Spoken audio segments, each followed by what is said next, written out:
Chapter 30-34. You're useless. You've already been discovered by the little girl. Why don't you come out? Second young master said indifferently. 5 people came down from the eaves, laughing heartily. Only one of them, a handsome young master who was waving a fan, had a slender figure, while the other 4 had rather strange appearances. Little girl, you've got guts. A short and fat man chuckled. Arbor glared at young Master Omega Kotoku angrily. Did this bastard need to find so many people to catch her? She was a mere level 11 spiritual master. Did he need to find 5 godly realm experts to catch her? He was crazy. Jojo, you'd better be obedient. Don't think about running away. Young Master Omega Kotoku smiled faintly. You can't run away. Go ahead and kill her. Arbor said coldly. Ayaya, little girl, it's not good to be so cruel. A gorgeously dressed woman with fiery red lips said softly as she twirled 3 orchid fingers. Xiao Mu chuckled.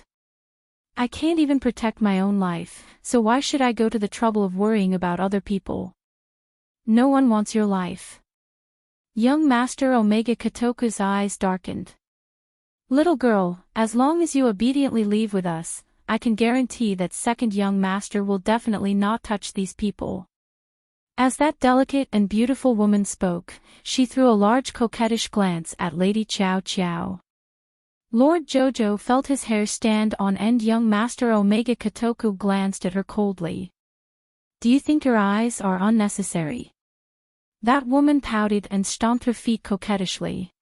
Annoying, you're so fierce. That little girl is pretty.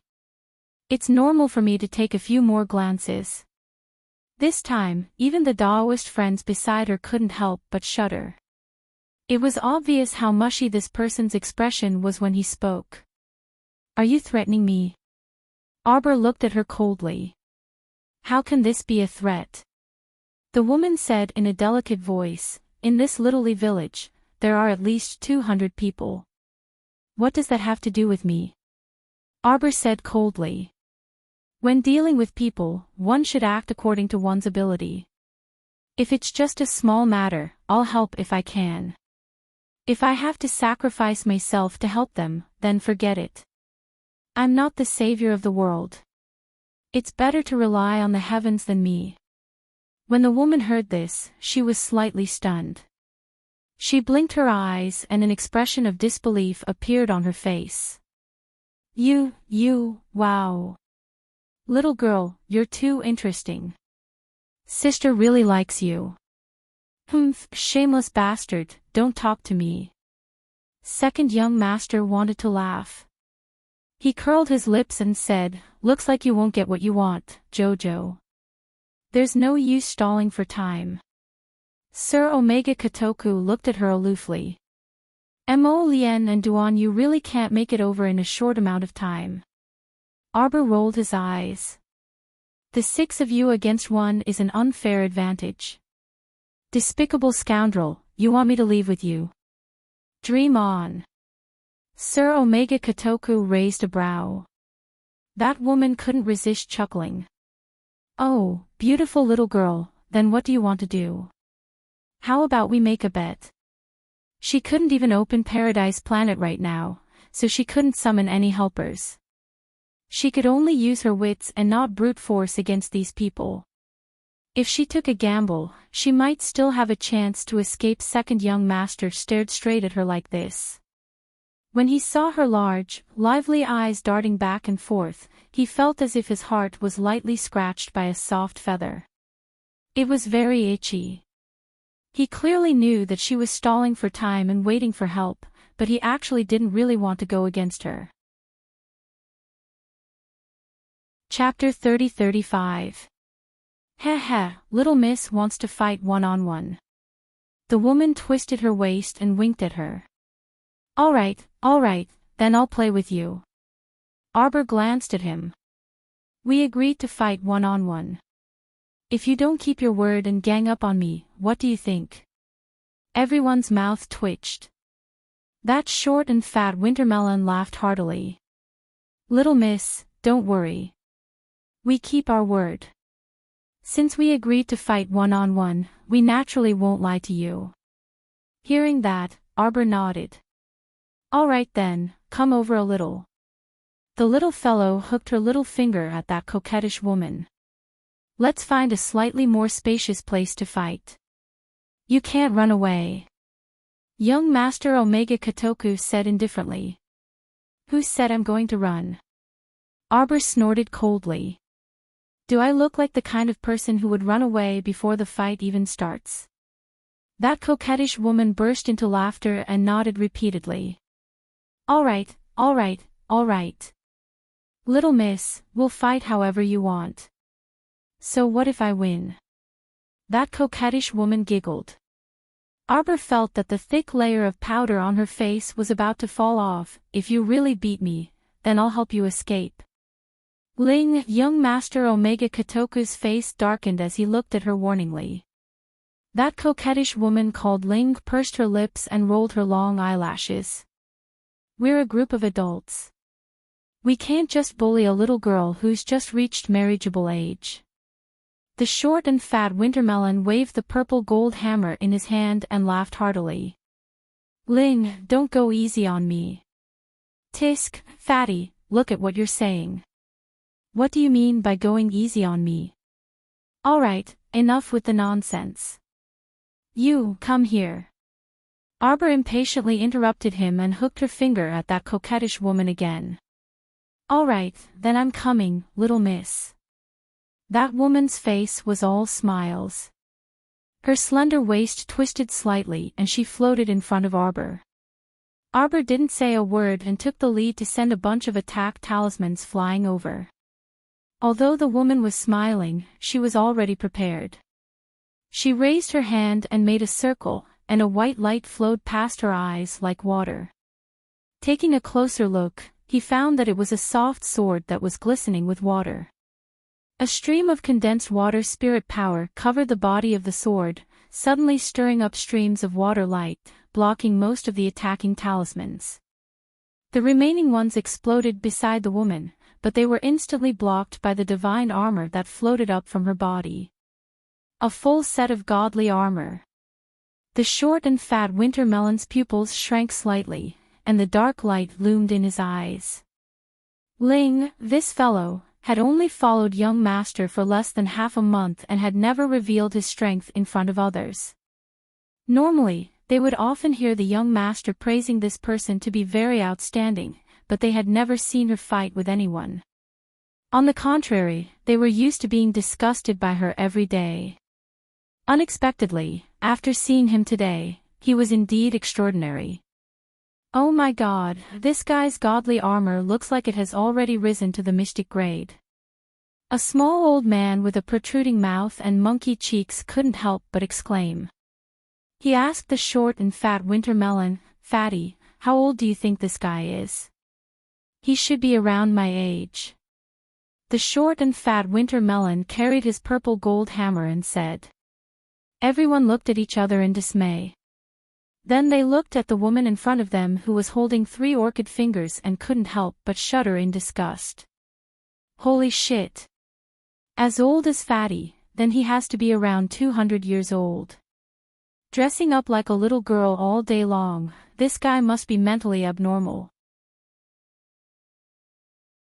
Chapter 30-36. That woman grabbed Arbor's arm. Wait. Arbor suddenly stopped her. The woman's expression faltered slightly, and she really did stop her attack. This isn't fair at all. Arbor said expressionlessly. I won't accept it even if I lose. The woman called Ling sighed. Little girl, then how do you want it to be fair? The short and fat wintermelon and the others shuddered, feeling unaccustomed to that woman's soft voice. Arbor's heart also shuddered for no reason. He said with a stoic face, You're clearly at the transcendent god realm, but you lowered your realm and lied to me that you're at the transcendent god realm. The woman raised her eyebrows with a grin. Then tell me, how should we fight? The short and fat Wintermelon and the others were practically stunned. They were absolutely cursing in their minds. This old hag actually didn't object. The little girl had clearly guessed correctly.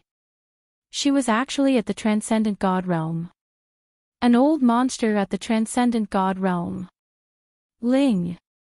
The second young master felt that she had gone a bit overboard.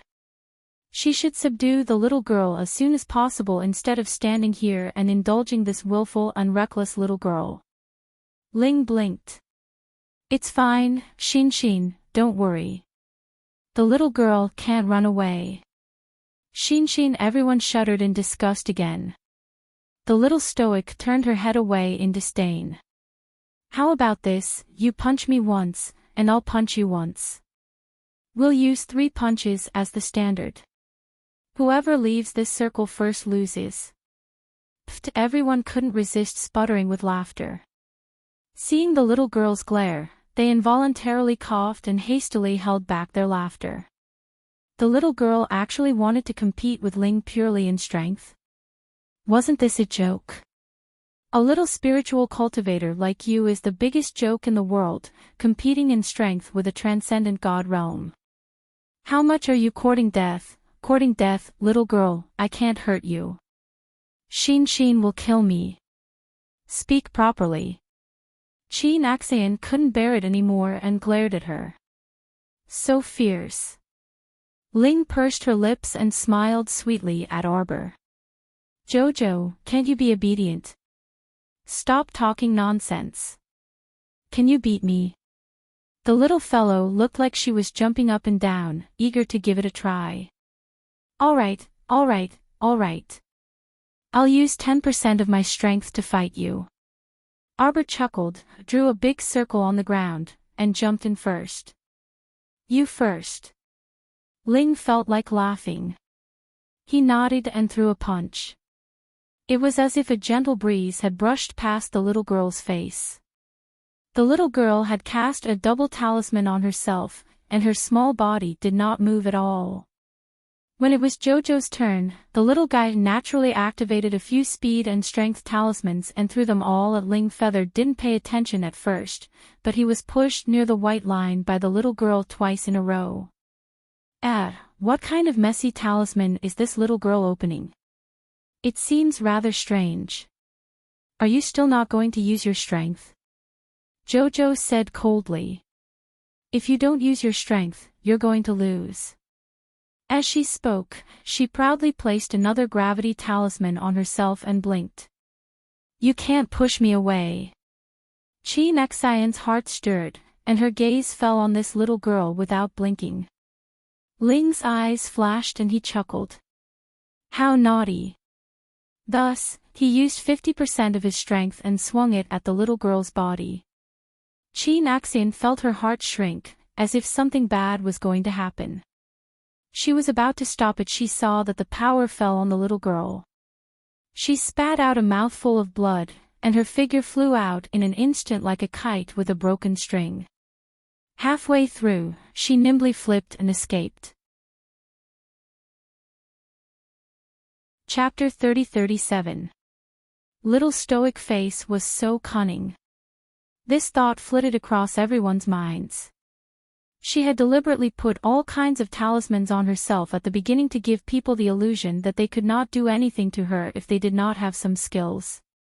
In reality, the stoic student had been thinking about running away from the beginning. What nonsense was she spouting about? How could this lady surrender without a fight? In a situation where there was a great disparity in strength, in front of 6 deity realm experts and above, she could just laugh at them. Who would want to fight with them? At the cost of a small injury, Sir Jojo borrowed Feather's turbulent power to fly far away. If she did not run now, when would she run? Everyone only saw the small figure turn slightly and run away like a wisp of smoke, leaving as fast as lightning. Feather widened her eyes in shock and blinked.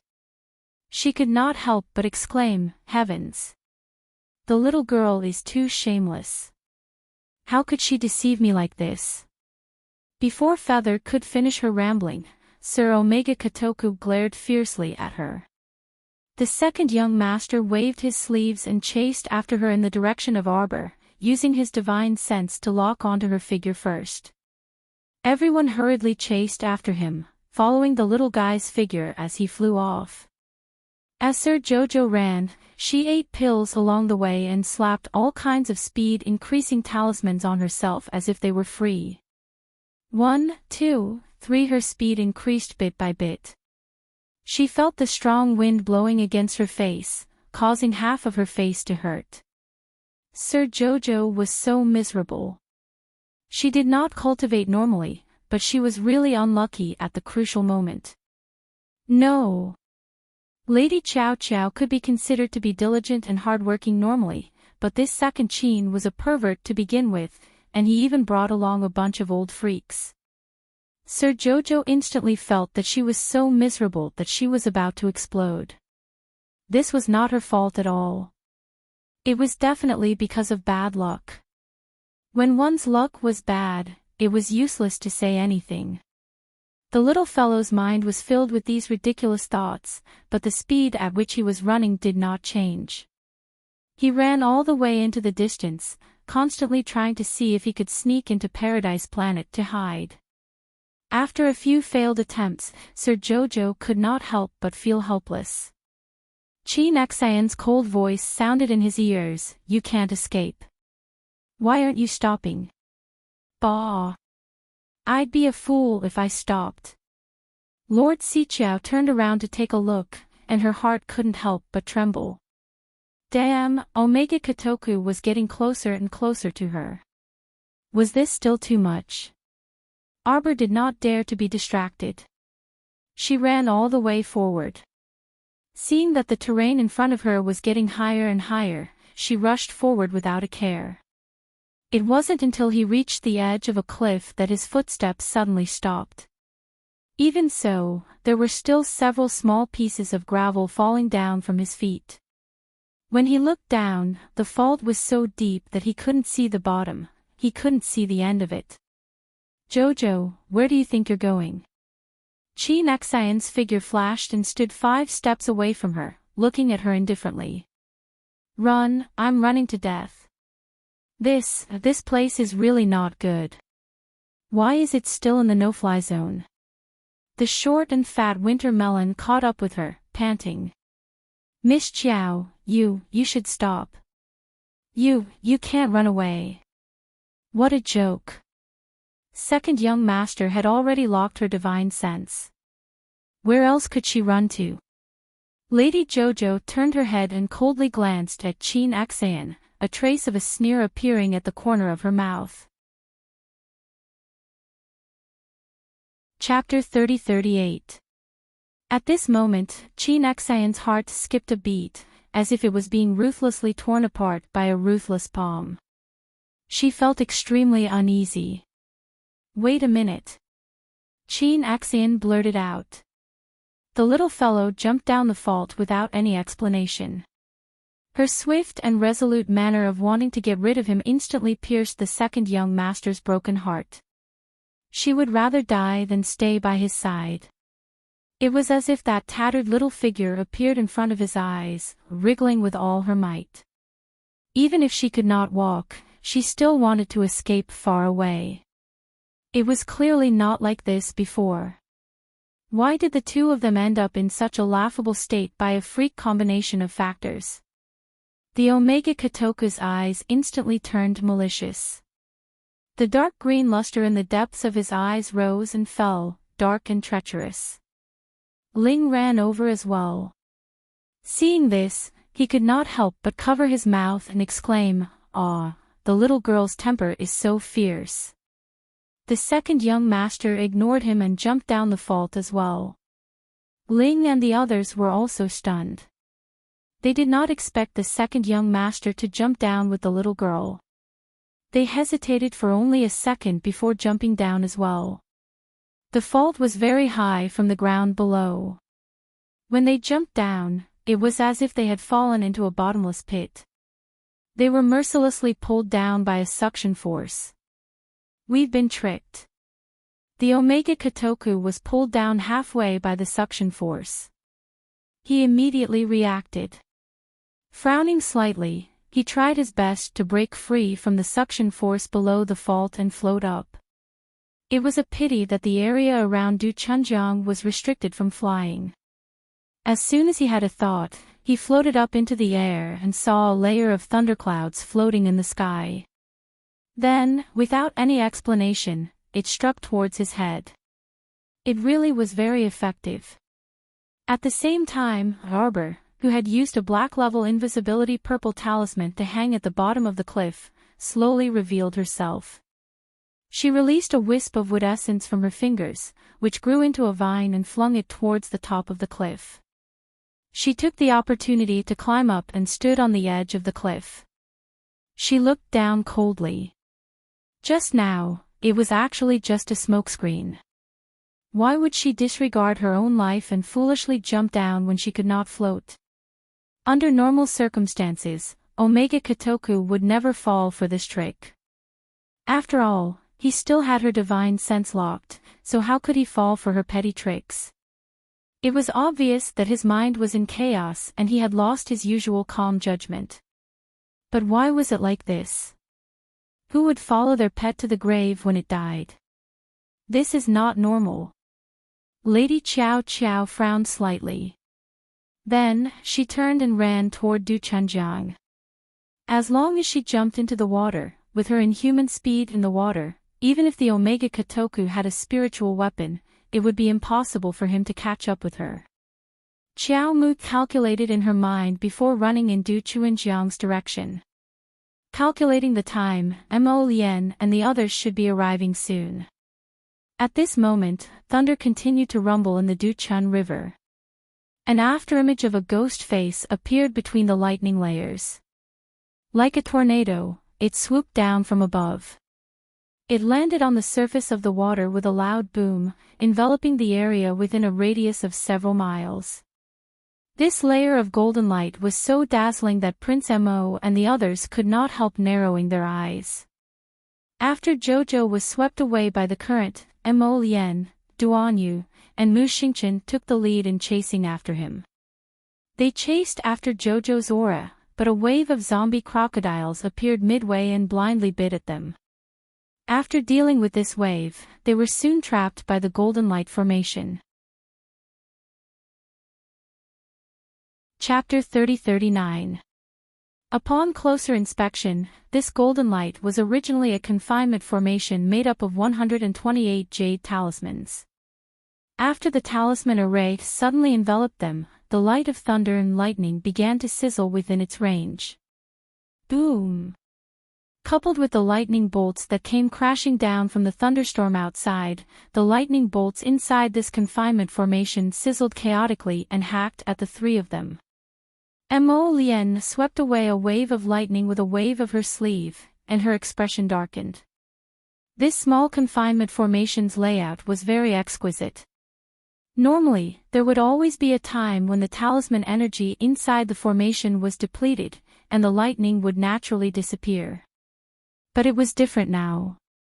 The thunderclouds above Du Chunjiang outside were gathering as if they were endlessly replenishing this confinement formation. This would be a bit troublesome. The three of them looked at each other, bewildered. Mo Lien said coldly, "Come, gather your power and hack at one point." Duan Yu and Mu Xingchen nodded in unison. At this time, our dear Duan Yu didn't bother to bicker with Prince Mo anymore. He flashed forward and raised his hand to release a wisp of sacred energy. Following Mo Lien's wisp of energy, he swept it towards a floating jade talisman above the confinement formation. Bam! A corner of that jade talisman shattered, and the entire jade talisman formation started floating and shaking. It rearranged itself and circled around again with a whoosh before completing its arrangement. Mo Lien's eyes flickered. This talisman formation will automatically repair itself. That's right. Mu Xingchen nodded. Based on the talisman energy contained in this talisman formation, this talisman master should be a black-level great talisman master or above. I'll use a spirit fire formation to trap a few pieces. You two use your power. Mo Lien nodded. Mu Xingchen flicked his finger, and a dozen fire spirit talismans flew over. These fire spirit talismans charged into the jade talisman formation without any hindrance and immediately enveloped several jade talismans inside. Upon seeing this, Mo Lien and Duan Yu promptly stepped forward. A bewitching flame rose from each of their hands and soared into that fire spirit talisman formation. After a loud bang, those jade talismans instantly turned into jade powder and dissipated into the air. Thus, the trapping array was broken. However, the lightning layer above became more and more agitated, and a layer of thunder and lightning struck down. What are you striking for? Isn't it better to save your energy and strike when you break through? Duan Yu grumbled irritably as he reached out to set up a defensive barrier. When he looked at Mo Lien, he saw that the brat had blocked the lightning bolts with a layer of black flames, completely unaffected. Let's go. Mu Xingchen was an impatient person. He summoned a water-type spirit artifact and beckoned the two of them over. As soon as the spiritual tool entered the water, it automatically sank into the water and turned into the appearance of a large carp. After Duan Yu and Mo Lien entered together with him, the spiritual weapon started to move rapidly, speeding forward. However, the speed at which the spirit tool traveled through the water was far slower than the speed at which the three of them were flying through the lightning zone. However, now that he was ambushed and had to fight against the lightning, his speed was inevitably much slower. It would be faster to sit in this spirit tool and chase after them. Moreover, it could effectively avoid many obstacles. Who's scheming against us? Duan Yu asked with a frown. It was obvious that the talisman formation was waiting for him and Mo Lien. If it weren't for Mu Xingchen, a great talisman practitioner who was familiar with talisman formations, perhaps he and Mo Lien would have to waste some more time inside that trapping array. Of course, the person who set up this array should be very clear that it was absolutely wishful thinking to completely trap them with just that talisman formation. Chapter 30-40. He was merely stalling for time. Duan Yu abruptly looked up and met Mo Lien's eyes. Eldest brother-in-law, hurry up. Jojo is definitely in trouble. Mo Lien naturally thought of this as well. This person did everything possible to stop them here, so he must be targeting Jojo. Mu Xingchen also wanted this spirit tool to hurry up, but unfortunately, this spirit tool wasn't very useful. Duan Yu glared at Mo Lien. A divine weapon master doesn't even have a spirit tool that can quickly enter the water. Prince Mo really wanted to spit on his face. After holding it in for a while, he squeezed out a word, poor. Poor. Poor my ass. From Duan Yu's understanding of this person, it must be that this punk looked down on ordinary materials and would only think of making something when he obtained the best materials. Perhaps it was because he was lazy. Moreover, with his status, he simply didn't need to be like a normal spiritual weapon master who had to make some spirit tools to sell for money in his spare time. He simply didn't need to. Can you forge it faster? Duan Yu grumpily asked. How can that be possible? There's not enough time to forge it on the spot. Mu Xingchen shook his head and was about to reject Duan Yu's outlandish and rude request on behalf of his brother-in-law. However, Mo Lien nodded. All right. Mu Xingchen was flabbergasted. Sir Jojo swiftly returned to Little Li village and ran along the original path towards the river. How terrifying. Why did she seem to sense that person's aura slowly approaching? Sir Jojo quickly slapped an invisibility talisman on himself and rummaged through his small bag as he ran. Paradise Planet couldn't be used right now, and his divine conscious was locked by the Omega Kotoku, so he couldn't open his inner world at all. Thankfully, ever since he was tricked by the Academy's teachers, Sir Jojo liked to carry a small bag with him whenever he went out. Inside were plenty of emergency talismans and life-saving pills. She ate and ran as fast as she could. In a flash, Sir Jojo rapidly returned to the entrance of Littlely Village and quickly ran along the original path towards the river. Damn, it was almost too late. She could almost feel that person's aura had already extended into the village. So fast.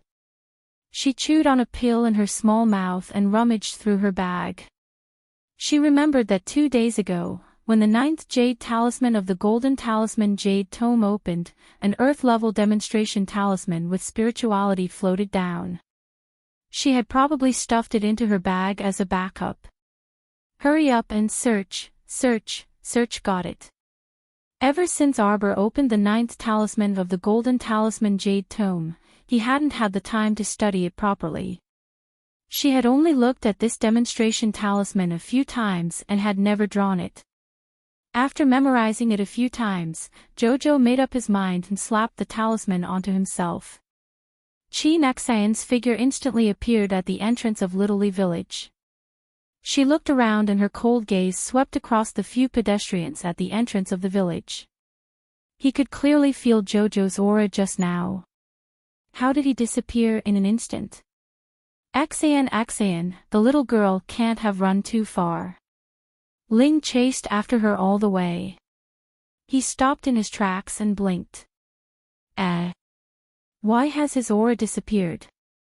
Chi Naxian turned her head and glared fiercely at him. I swear, I didn't do it on purpose. Ling raised 3 fingers above his head and swore solemnly. Who knew that the little guy would be so cunning? He actually didn't hesitate to hurt himself and run away. Shut up. Chi Naxian interrupted him in annoyance. Look around. Chapter 3041. All right. The few of them split up and searched in all directions. Ling chased in the direction of the river. He brushed past a 5 or 6-year-old child. She paused and turned back to look at the dirty child with a handful of mud. Then, she quickly left. The little boy was wrapped in a very old and tattered jacket. He was squatting by the roots of a tree and playing with the mud. After Feather had run far away, he raised his head slightly and looked in the direction she had left with a lightning-like gaze. Then, he retracted his gaze and patted the shabby clothes on his body. It would have been better if he didn't pat it. Now that he patted it, it was so dusty that the child coughed twice and quickly covered his mouth with his small hand. Damn it. Master Jojo gloomily straightened his small body and staggered a few steps forward. This very spiritual Earth-level demonstration talisman was called the Transformation Talisman. As the name suggested, after buying this talisman, one's appearance would change accordingly. Master Jojo only had this one transformation talisman. Naturally, she didn't know what kind of change it would cause. She thought that she could turn into a small animal or something. However, it turned out that the extent of this transformation was only from a 16-year-old girl to a 5 or 6-year-old child. The transformation time was more than 7 days. Speaking of which, it was quite tricky. Right now, she was just an ordinary farmer's child. Naturally, she had to pretend to be more realistic. There was no need for him to walk as if he was flying. The little girl waddled forward for a short distance. Sure enough, she saw Ling turn back and look at her with a deep gaze.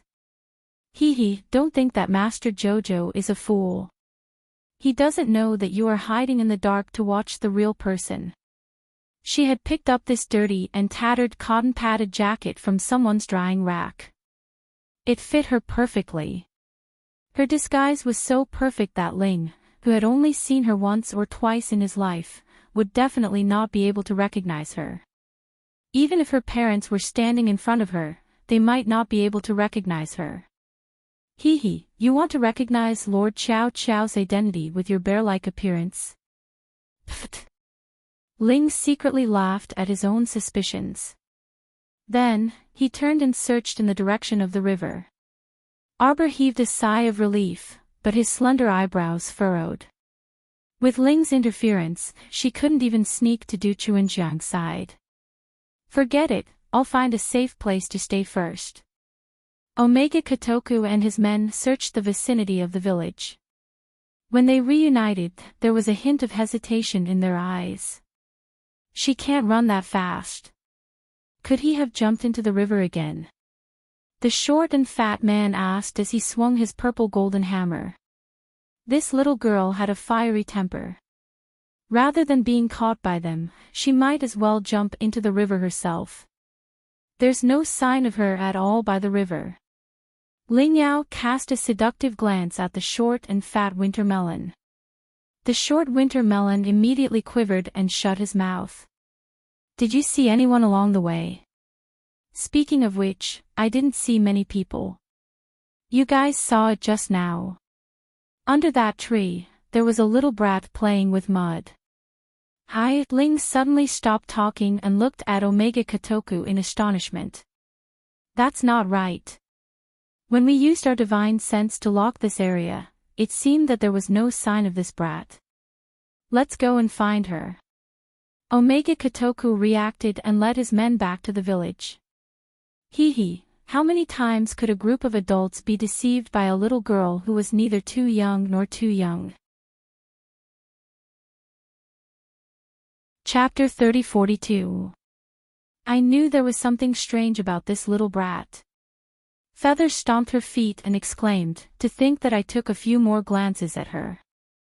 I didn't expect that I would still be fooled by her. Isn't it because you're stupid? Everyone silently ridiculed her in their hearts. At this time, Arbor had already slipped into the backyard of a farmer's house.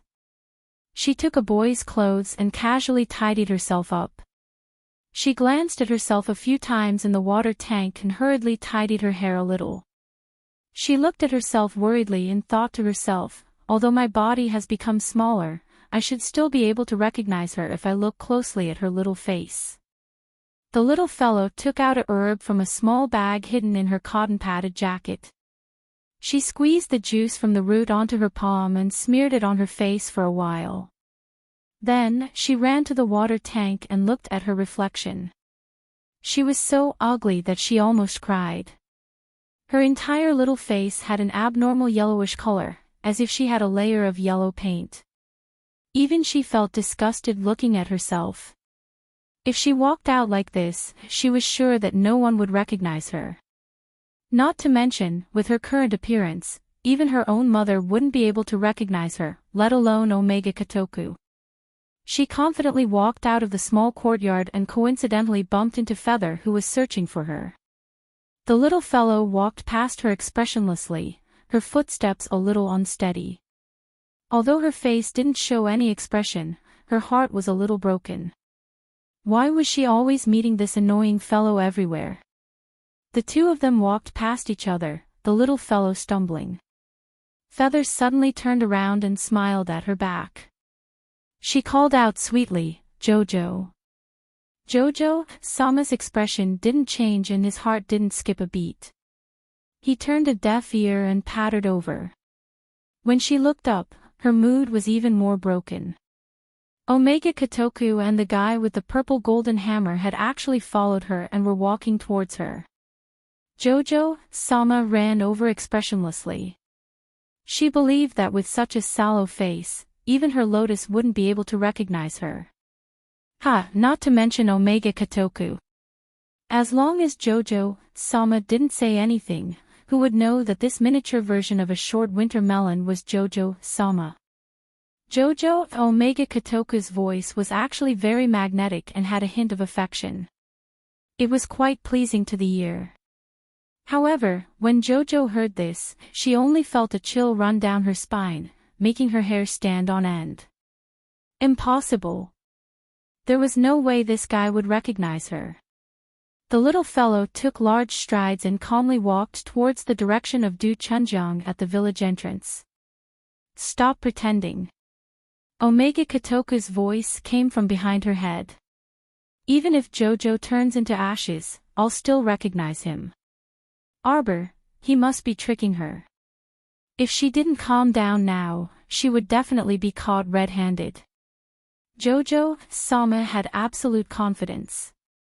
It was impossible for Omega Kotoku to tell anything from his yellowish face. You want to trick Jojo? Dream on. The little fellow continued to run forward with big steps. Ling almost laughed out loud. Why did she feel that this little fellow was so interesting? You've already revealed yourself, yet you're still lying to yourself in such a hilarious manner. Omega Kotoku flashed and blocked Arbor's path. He looked at her with a half-smile and said, Jojo, I really do recognize you. Jojo-sama hated that he couldn't slap his face. Couldn't this guy not recognize her? Why was he so annoying? Every time she was full of confidence, she felt like she was being slapped in the face. Chapter 30-43. She had already disguised herself into such a ghastly appearance, so how could someone still see through her at a glance? It was completely illogical. Last time, she also thought that her disguise was perfect. In the end, let alone Mo Lien and Duan Yu, even senior brother Situ could recognize her and greet her. Why the heck was this? This disguise was even more perfect than last time. What did this petite body look like? Her face was also smeared beyond recognition. What was going on? Sir Jojo was perplexed no matter how hard he racked his brains. His pair of pitch-black, watery eyes stared fixedly at Omega Kotoku for a long while. What exactly do you want? His words were tantamount to admitting his identity. On the other hand, Ling was grinning without saying anything, but the short and fat winter gourd who was wielding the purple gold hammer almost dropped it to the ground. His eyes widened as he sized up Arbor from head to toe. Fuck. Wasn't this little fellow's disguise too different? The second young master was truly impressive to be able to recognize her in this state. Arbor glanced at him impatiently. Because of your nonsense, we're even going to miss the time to go to the mystic realm. I just want to have a good chat with you. I have nothing to do with you. Second young master Chin arrived in front of her with a flash and tapped her sallow forehead with a finger. We can talk, I promise. Arbor expressionlessly looked at him and asked after a long pause, how did you recognize me? Ling couldn't resist sniggering. She then called out coquettishly, little miss, you couldn't have been recognized like this before, right? Just when you think your disguise is perfect, you'll be slapped in the face and recognized at any moment. The little girl expressionlessly looked at her. Nonsense. Pfft, Ling couldn't resist guffawing. Shin, this little miss is quite interesting. Arbor couldn't be bothered with them and turned around to face Sir Omega Kotoku with the back of his head. This lord is tired and can't be bothered to play a game of cat and mouse with you guys. The second young master reached out and picked her up. The little girl suddenly felt that she was a distance away from the ground. Her almond eyes stared at him, full of dissatisfaction. She roared, "What are you doing? Your legs are short and you walk slowly. We still have to hurry on with our journey. Carrying you will speed up our journey," the second young master said indifferently. Arbor's mind was filled with the words, "You have short legs, short legs, short legs, short legs."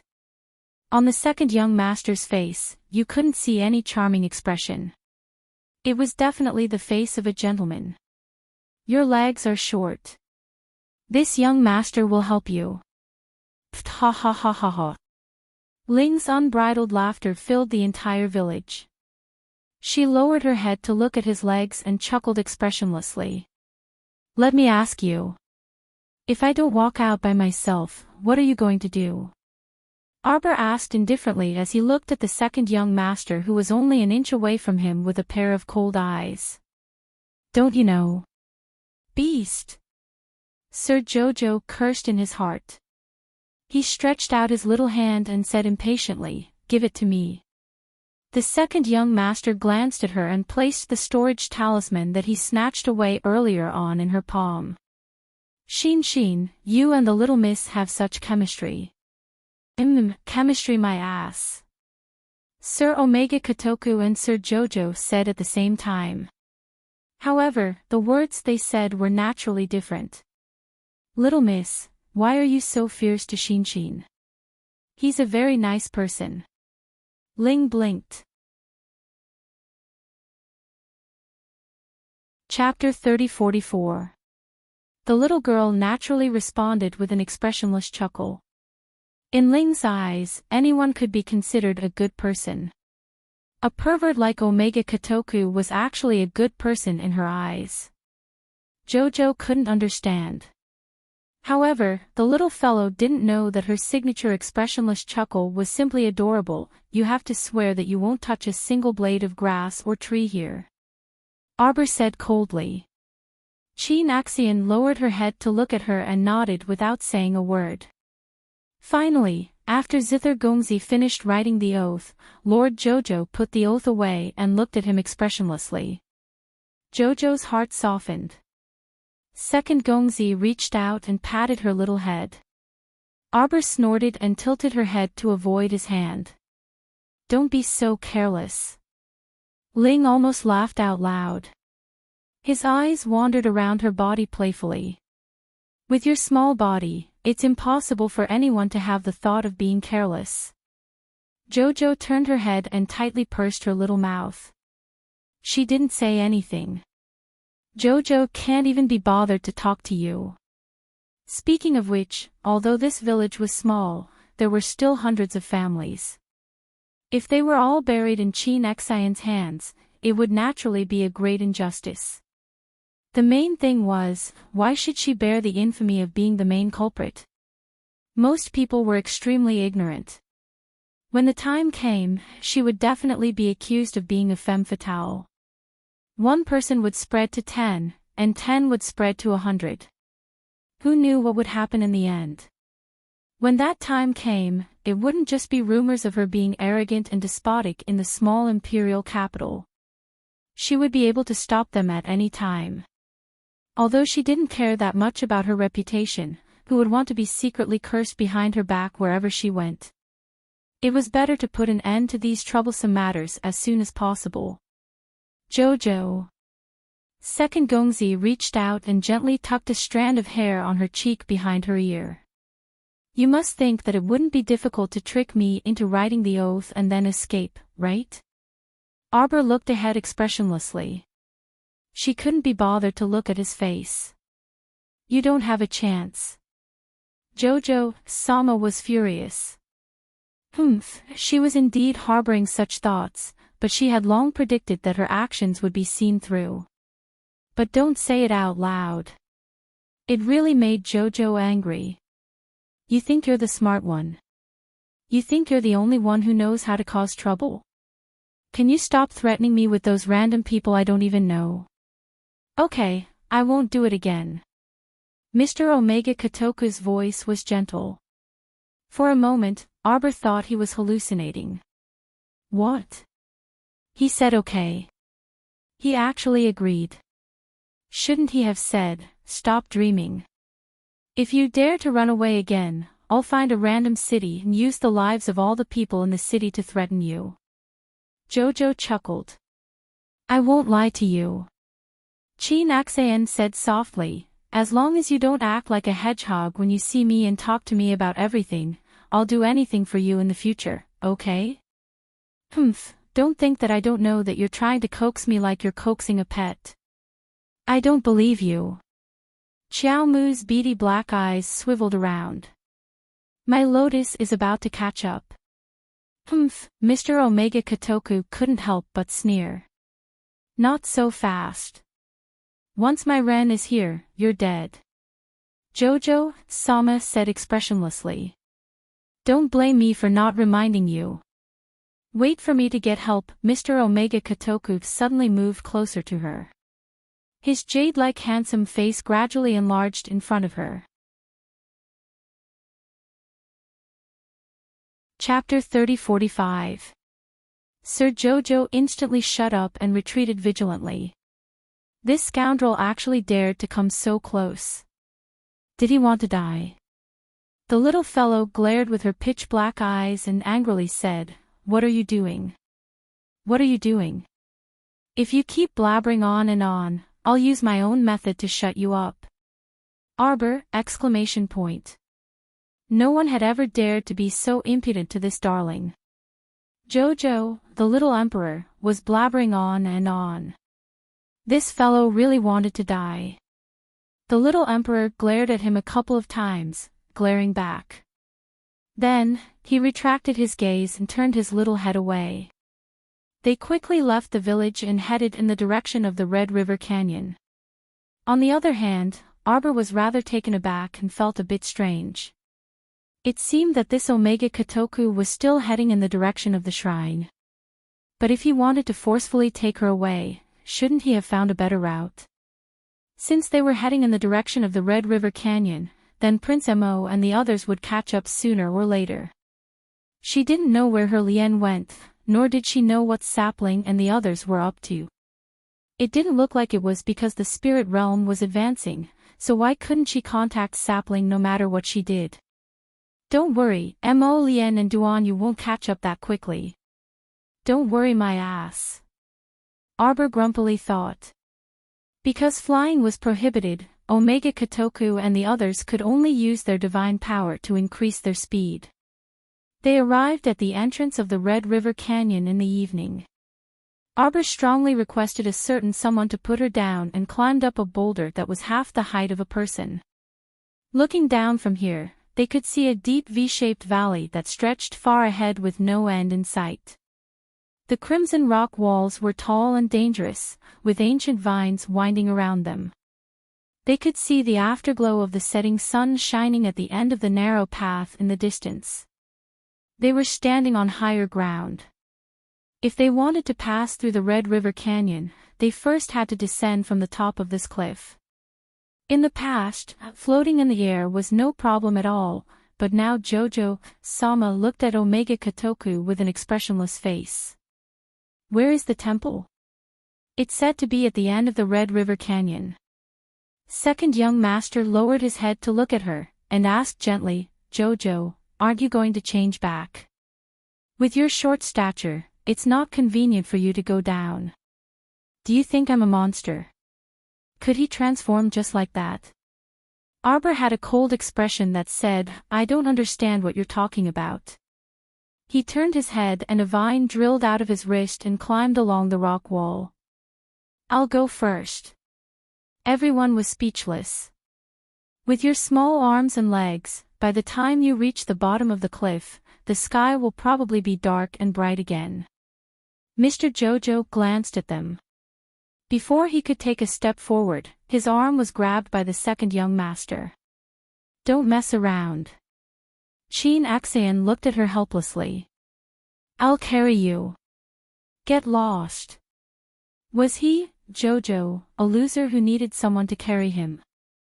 Ling looked at him, overjoyed. How about big sister carries you?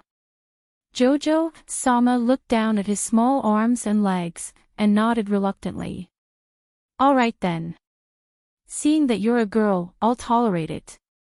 Ling smiled and winked at Chin Axian. Seeing that he looked like he was about to explode, she hurriedly said, Axian, don't worry. This time, I'll take good care of the little girl. I won't let her slip from my hands again. Chin Axian glanced at her indifferently. No need. Chapter 3046. The little girl jumped onto Feather's back and lay there, looking at the second young master warily. Although she had shrunk, there was nothing awkward about being with Chin Axian. However, from an emotional point of view, she was still unwilling to have any further contact with him. Being able to endure the intimacy of touching her head was already Lord Jojo's limit. The young master of Omega Kotoku looked at her helplessly and nodded. All right then. Do you think you can still object? Arbor glanced at him and pulled Feather's hair. Let's go. Feather immediately called out seductively, Hey, don't pull my hair. Who pulled your hair? The little girl's hand froze, then she snorted and retracted her hand. Jojo, don't tell me you waited for me to climb halfway and then retracted the vines and let me fall. Feather carried the little girl and jumped off the cliff, grabbing the green vines released by Arbor with one hand. The little girl said expressionlessly, "Do you think I'm as despicable as you, a few shameless old monsters ganging up to capture a child?" This child's words were really infuriating, Feather thought bitterly. Adults bullying children, old men bullying babies, men bullying women, despicable. Sir Jojo snorted and turned his head to look into the distance. This area was filled with copper-colored cliffs, and at first glance, it was magnificent and magnificent. Especially now that she was on the cliff, looking at the narrow valley in the distance. The mountains on both sides were majestic and grand, and it looked as if a sword had broken through the path below, outlining a deep valley between heaven and earth, stretching all the way to the front. She couldn't help but let out a long sigh of relief. She felt that the world was so big, and human strength was so insignificant. What is Jojo thinking about? Let go of my divine sense. Arbor said impatiently. I want to go to the inner world to find something to eat. Hungry? Feather chuckled. With a wave of his hand, he took out a carrot from his inner world and handed it to the little girl. Arbor. She impolitely extended her fist and punched her on the head.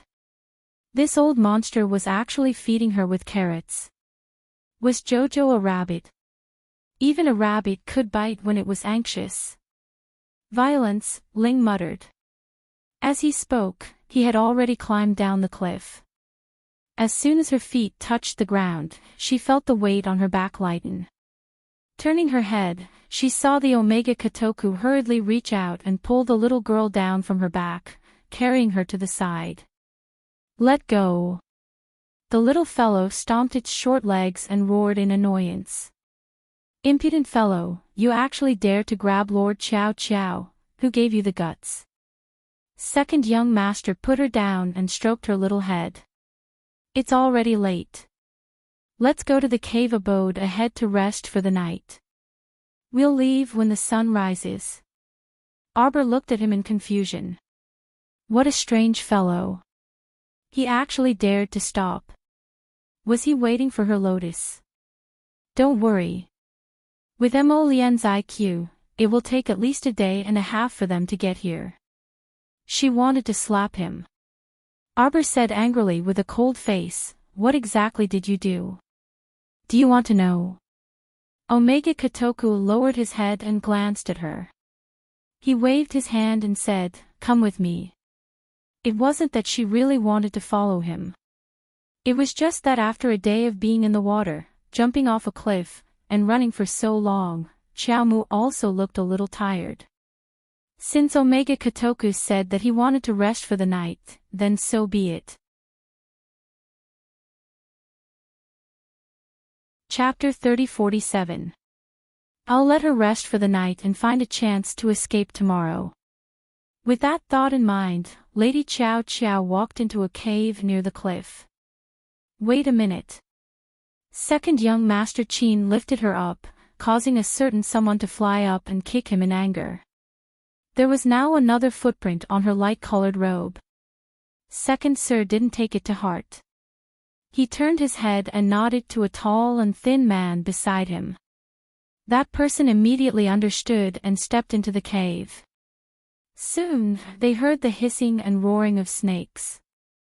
After a series of swift and decisive actions, that tall and thin man stepped out of the cave and cupped his hands towards Sir Omega Kotoku. You can go in now, sir. Arbor kicked him. Put me down. Don't be noisy. Aren't you tired? Second Sir carried her into the cave and frowned slightly. Ayaya, there's a bloody smell. Ling took out a bottle from his sleeve and sprinkled it here and there. After a while, the bloody smell faded and a faint fragrance wafted out of the cave. The fragrance powder from the fragrance shop has pretty good ability to remove the smell. Ling put away the things complacently. When he turned around and saw the little girl's disdainful expression, he couldn't help but be stunned. What's wrong? It stinks. She felt nauseous and wanted to vomit when she smelled the inferior fragrance powder. As she spoke, she really stomped her feet and ran out to vomit. Ling had a blank look on his face as he sniffed around. He sniffed around and sniffed around. Where is the stench? Isn't it very fragrant? Hey, little fellow, the fragrance powder from the fragrance shop is very expensive. Just this small bottle of fragrance powder costs 500 spirit coins. Arbor vomited for a while. When she turned around, her face was slightly pale. It was obvious that she wasn't faking it. How are you? Second Sir looked at her worriedly and turned to glare at Ling. Go get rid of that smell. Ling looked wronged and said pitifully, how do I get rid of it? Go get some hay to clean up the smell. Oh. Ling pulled the tall and skinny man out of the cave. Not long after, he chopped a bundle of tree branches and brought them in. After burning for a while, Lady Qiao Qiao walked back into the cave with a look of disgust on her face. She took out a medicinal herb from the small bag she carried with her, crushed it, and sprinkled the medicinal powder all over the walls. Only then did she feel much better. Expensive doesn't mean good. Mr. Jojo looked at Ling with disdain. What kind of good spices can be sold in that shop? Her incense-making skills are really not that good. It was hard to imagine that there would be a group of people in the capital following him. It was simply hilarious. Ling blinked. Little girl, do you have any good spices to sell? Oh right, you're an alchemist, so you must know a lot of ways to beautify your skin. Tell me about them. You're an old monster. You're already so old, yet you're still thinking about beautifying yourself. You're simply shameless. Arbor looked at her expressionlessly. Do you want a special beautifying cream? It improves the quality of the skin and nourishes the skin. It's most suitable for people who are always on the move outside, exposed to the wind, sun, and rain. Yes, yes, yes. Ling's eyes suddenly brightened and she nodded repeatedly. 1,000,000 spirit coins for a bottle. Everyone's lips twitched as they subconsciously glanced at the second young master. Omega Kotoku was baffled. It wasn't like this little girl had been selling things for a day or two. Why was she looking at him? Chapter 3048. It's so expensive. Can it be cheaper? Ling blinked and asked with a pained expression. Shameless. You want to cheat me of my money. You're an old monster who has lived for hundreds of years. How can you lack money? Ha, don't be funny. 990,000 is the lowest price, Arbor said expressionlessly. You just said that expensive doesn't necessarily mean good. It's different if it's expensive. I definitely have my own reasons for being expensive. Arbor interrupted him coldly. Are you buying it or not? I only have one bottle. Buy. Ling felt pained as he took out the money. Can you give me something extra? The short and fat man's eyebrows and mouth twitched. Looking at the scene in front of him, he felt indescribably strange. Does this kid have any self-awareness as a hostage? He's actually peddling business among us. Forget it. You're so long-winded. Since you carried me all the way here, I'll give you a 3-day beautifying pill. What does a 3-day beautifying pill mean? Arbor looked at him as if he was looking at an idiot. It means that you can try it for 3 days. Once you take this beautifying pill, you can feel the unique beautifying effect for 3 days.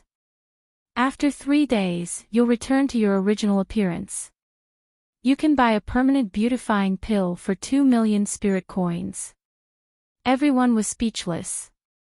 You're not only evil, but you're also good at doing business. A 3-day trial period. You're obviously setting a trap for Ling, who loves to show off, to jump into it. Okay, I'll try. Ling nodded and reluctantly took out money to buy a bottle of beautifying cream and a beautifying pill for a 3-day trial. If you use it well, you can introduce it to your old sisters. Arbor said expressionlessly. Our shop is near Huachi Street in the south of the city.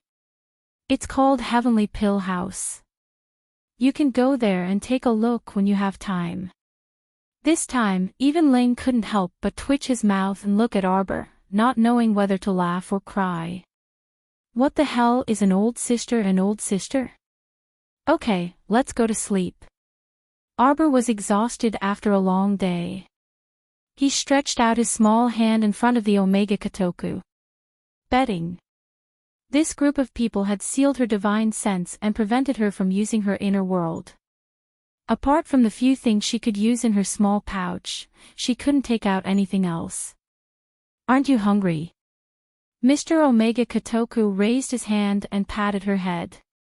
Let's eat first. Sir Jojo originally wanted to reject this fellow, but after thinking about it, he realized that he would only have the strength to run if he was full. Thus, with a stoic expression, he stomped over to the fire and sat down. Apart from young Master Omega Kotoku and Ling, the other 4 God State warriors were the short and fat man, Fei Zhuang, the tall and thin man, and the twin brothers, Tang Quan and Tang Li. Among them, the fat guy who was at the 7th level of the God realm had the highest cultivation. At this time, the 2 brothers, Tang Quan and Tang Li, were sitting in front of the fire, busily roasting 2 wild game. The fat guy had pulled out the tendons and skinned the snake that had been entrenched in the cave before, planning to make snake stew or something for everyone. Arbor was a bit disdainful, but when the snake stew was served, the aroma was very tempting. She took the small bowl that the fat guy handed over and drank 2 mouthfuls. She realized that this person's cooking was really good. As a result, Xiao Qiao's tense brows relaxed a little after eating the meal. Ling secretly winked at young Master Omega Kotoku, using his eyes to signal to him, "Can you tell? This is a little foodie." After eating and drinking to his heart's content, Sir Jojo carried his bedding to the dry haystack in the corner of the wall. He lay down and rolled around in the bedding. Too lazy to pay attention to anyone, he simply went to sleep. Chapter 30-49. In the middle of the night, Sir Jojo rubbed his eyes in a daze, sat up, and walked out of the cave with his short legs. Under the pitch-black night sky, only a faint ray of moonlight shone on the person outside the cave. Qiao Mu's footsteps paused, and she expressionlessly walked past him. She ran a bit further, and after she finished relieving herself, she walked past him again with a wooden expression. "Qiao Qiao." Second young master sighed faintly. "I remember everything now." Qiao Mu's body stiffened in fright from his sudden words, and her hair stood on end as she looked at him warily. The young master of Omega Kotoku waved at her.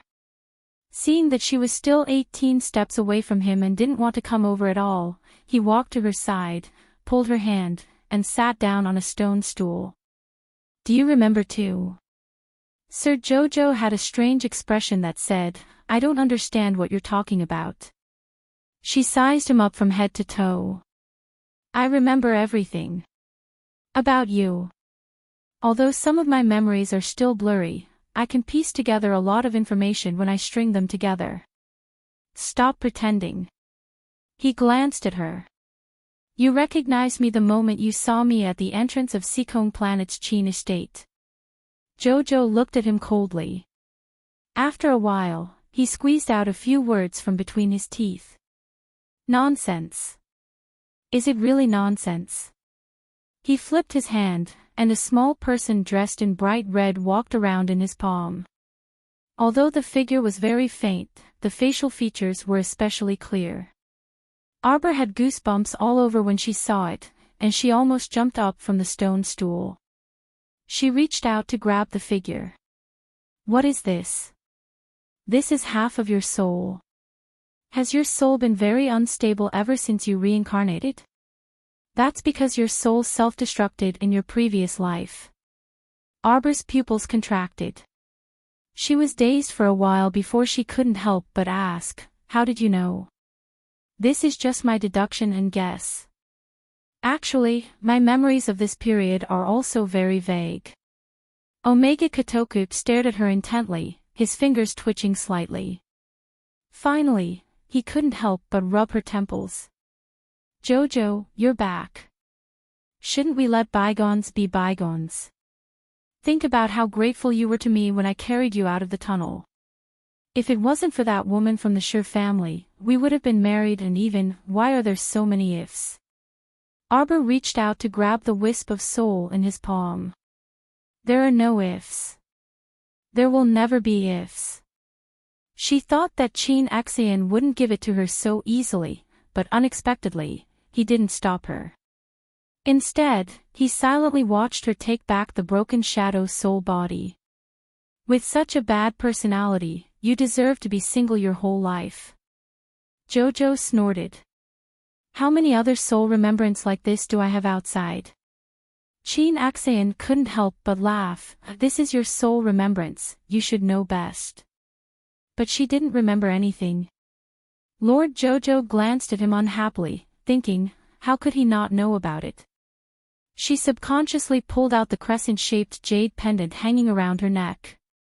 Ever since her master gave her this soul-calming chilled jade, her soul had been much more stable. Chapter 30-50. Was it because she had self-detonated her soul before? But she really couldn't remember anything. Jojo. Omega Kotoku looked down at her and said softly, no matter what happened in the past, at least for now, I want to get along with you. Can't we start from the beginning? Start from the beginning.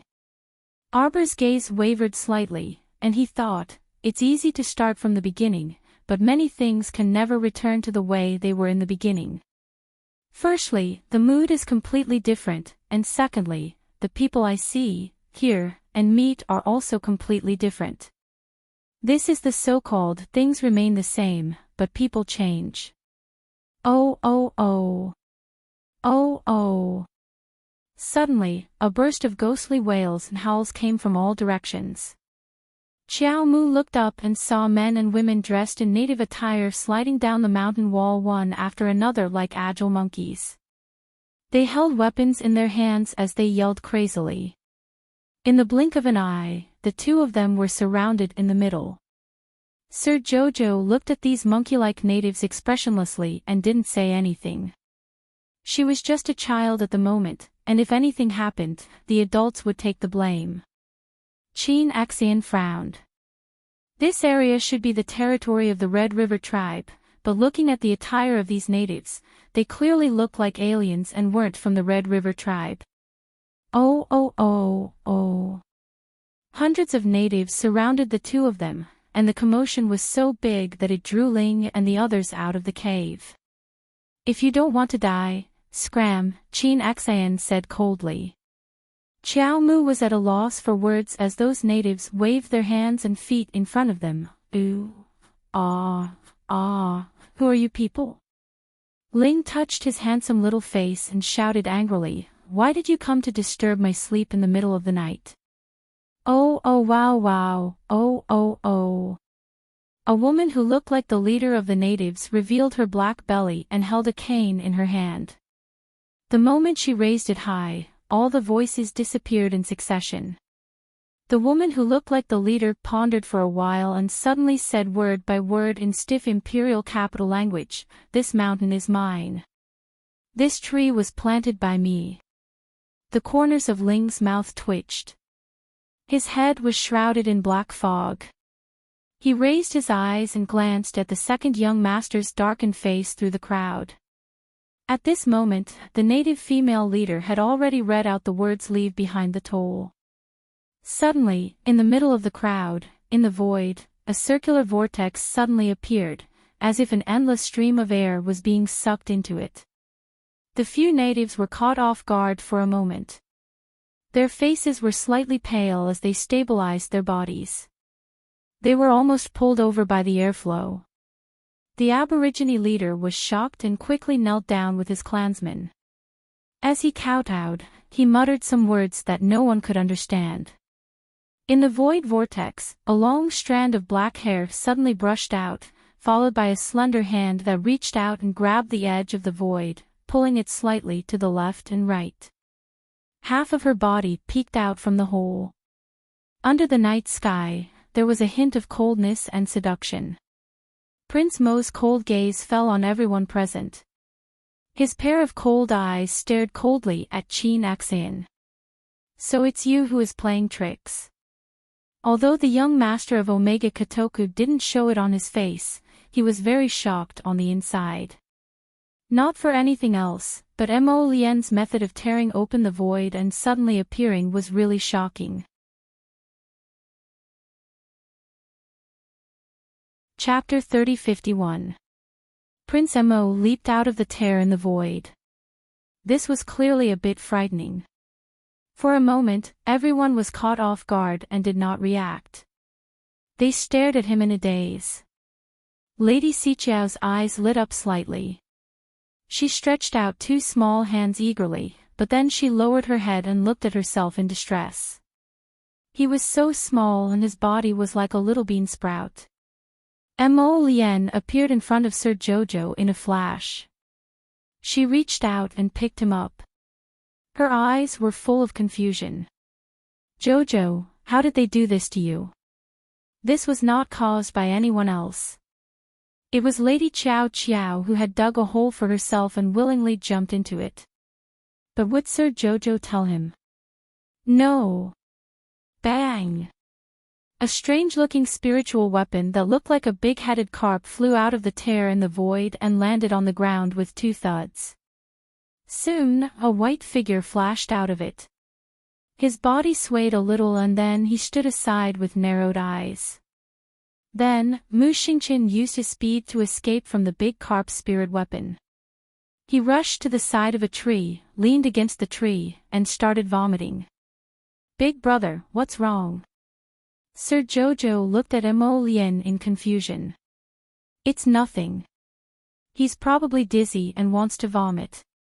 Mo Lien touched his little face and looked at him worriedly. Jojo, wait for me here. She then put the little guy down and looked coldly at the people from Omega Kotoku.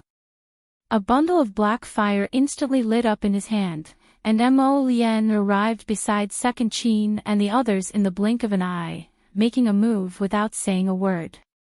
At this time, Second Chin had already recovered from his slight shock, and he looked at him with a rather grave expression as he asked, "You comprehended the power of nothingness for the other three special powers outside of the five spirits?" He tore open the void and rushed over. No one could imagine how he did it. The power of nothingness had disappeared for nearly 1,000 years. The talent of the Crown Prince of the Divine Land was simply demonic. Catch my Jojo? You sealed her divine sense, didn't you? Mo Lien couldn't be bothered to waste his breath on him, and with a thought, a silver longsword jumped out of his hand. You were the one who set up the trapping formation in the Du Chunjiang to stop us, right? Mo Lien narrowed her eyes and said coldly. Explode. Boom. The self-destruction of a spiritual weapon was already unstoppable, let alone a divine weapon. On the side, Ling's expression shifted slightly. Just as he wanted to charge over, he was blocked by Duan Yu, who flashed forward. The young man was dressed in white and looked elegant and handsome. He blinked his peach blossom eyes and said to her with a smile that was not a smile, "You want to gang up on me? Your opponent is me. You think you can stop me?" Ling was still grinning. With a twist of his finger, a narrow and sharp dagger landed in his palm. 10 moves. Duan Yu curled his lips and said with a nod, "If I can last 10 moves, what will you say, lady boy?" Hee hee. Ling's eyes narrowed into crescents. Little big brother, you can talk after you fight. Sir Jojo, who was originally expressionlessly watching from the side, suddenly shifted his eyes in Ling's direction. The more he listened to the two's conversation, the more he felt something was amiss. Suddenly, Sir Jojo glared with his hands on his hips and pointed at Ling. He looked up and asked Duanyu, "What? What did you say? You called her a lady boy. And you called her a lady boy. Could it be, she's a man?" Chapter 3052. Duanyu's handsome face darkened, and he suspiciously sized up the little fellow. You think he's a girl? Arbor was flabbergasted. Ah, my dear Chow, could it be that you were taken advantage of by this punk?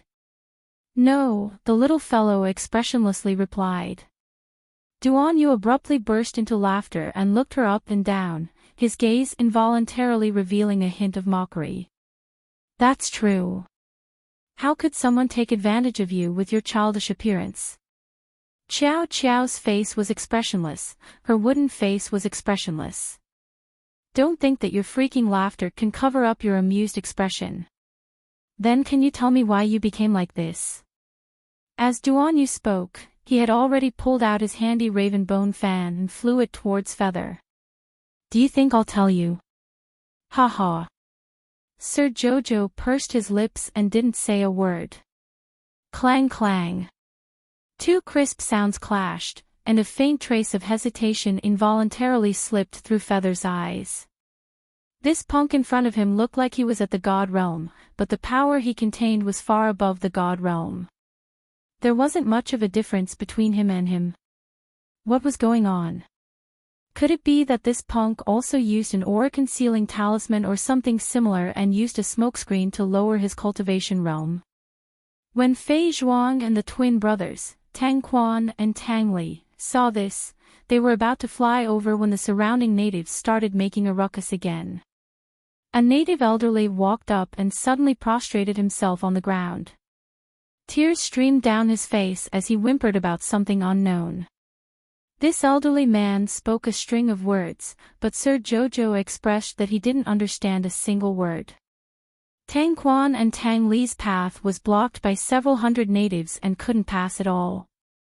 A vicious glint flashed through Tang Quan's eyes, and he was about to impatiently split these natives apart.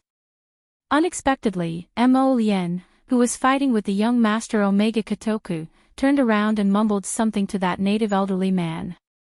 That old geezer immediately revealed a deeply grateful expression and bowed several times toward Mo Lien. Behind him, the native female chief also knelt down with the group of natives and piously kowtowed several times to Crown Prince Mo before retreating to the side with her people. Everyone looked at our dear Mo Lien in bewilderment. Lady Xiao Qiao's face was also filled with confusion. Jojo's Lotus actually knew how to speak the native language.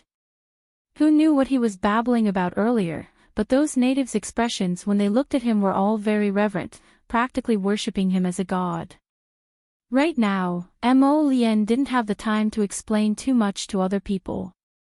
His entire mind was focused on second young Master Qin. The moment he raised his hand slightly, a few faint wisps of black flames floated up from his side, slowly condensing and shrinking.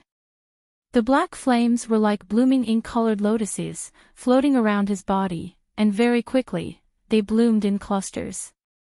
Omega Kotoku's expression changed slightly, and the moment he took a few steps back, he saw the ink-colored lotuses streaking across his eyes like shooting stars, all gathering in front of him. Suddenly, there was a loud tremor, and all the ink-colored lotuses bloomed to the peak at the same time. Suddenly, as if they couldn't withstand this huge force, they all shattered and turned into fine powder, shooting towards the young master Omega Kotoku from all directions. Young master. The thin red blood vessels in Tang Quan's eyes were about to burst. This time, not to mention the second young master, even if Ling was in front of him, it would be difficult for him to escape unscathed. Ling was also secretly shocked, and exerted strength in his feet, flying towards the direction of Omega Kotoku.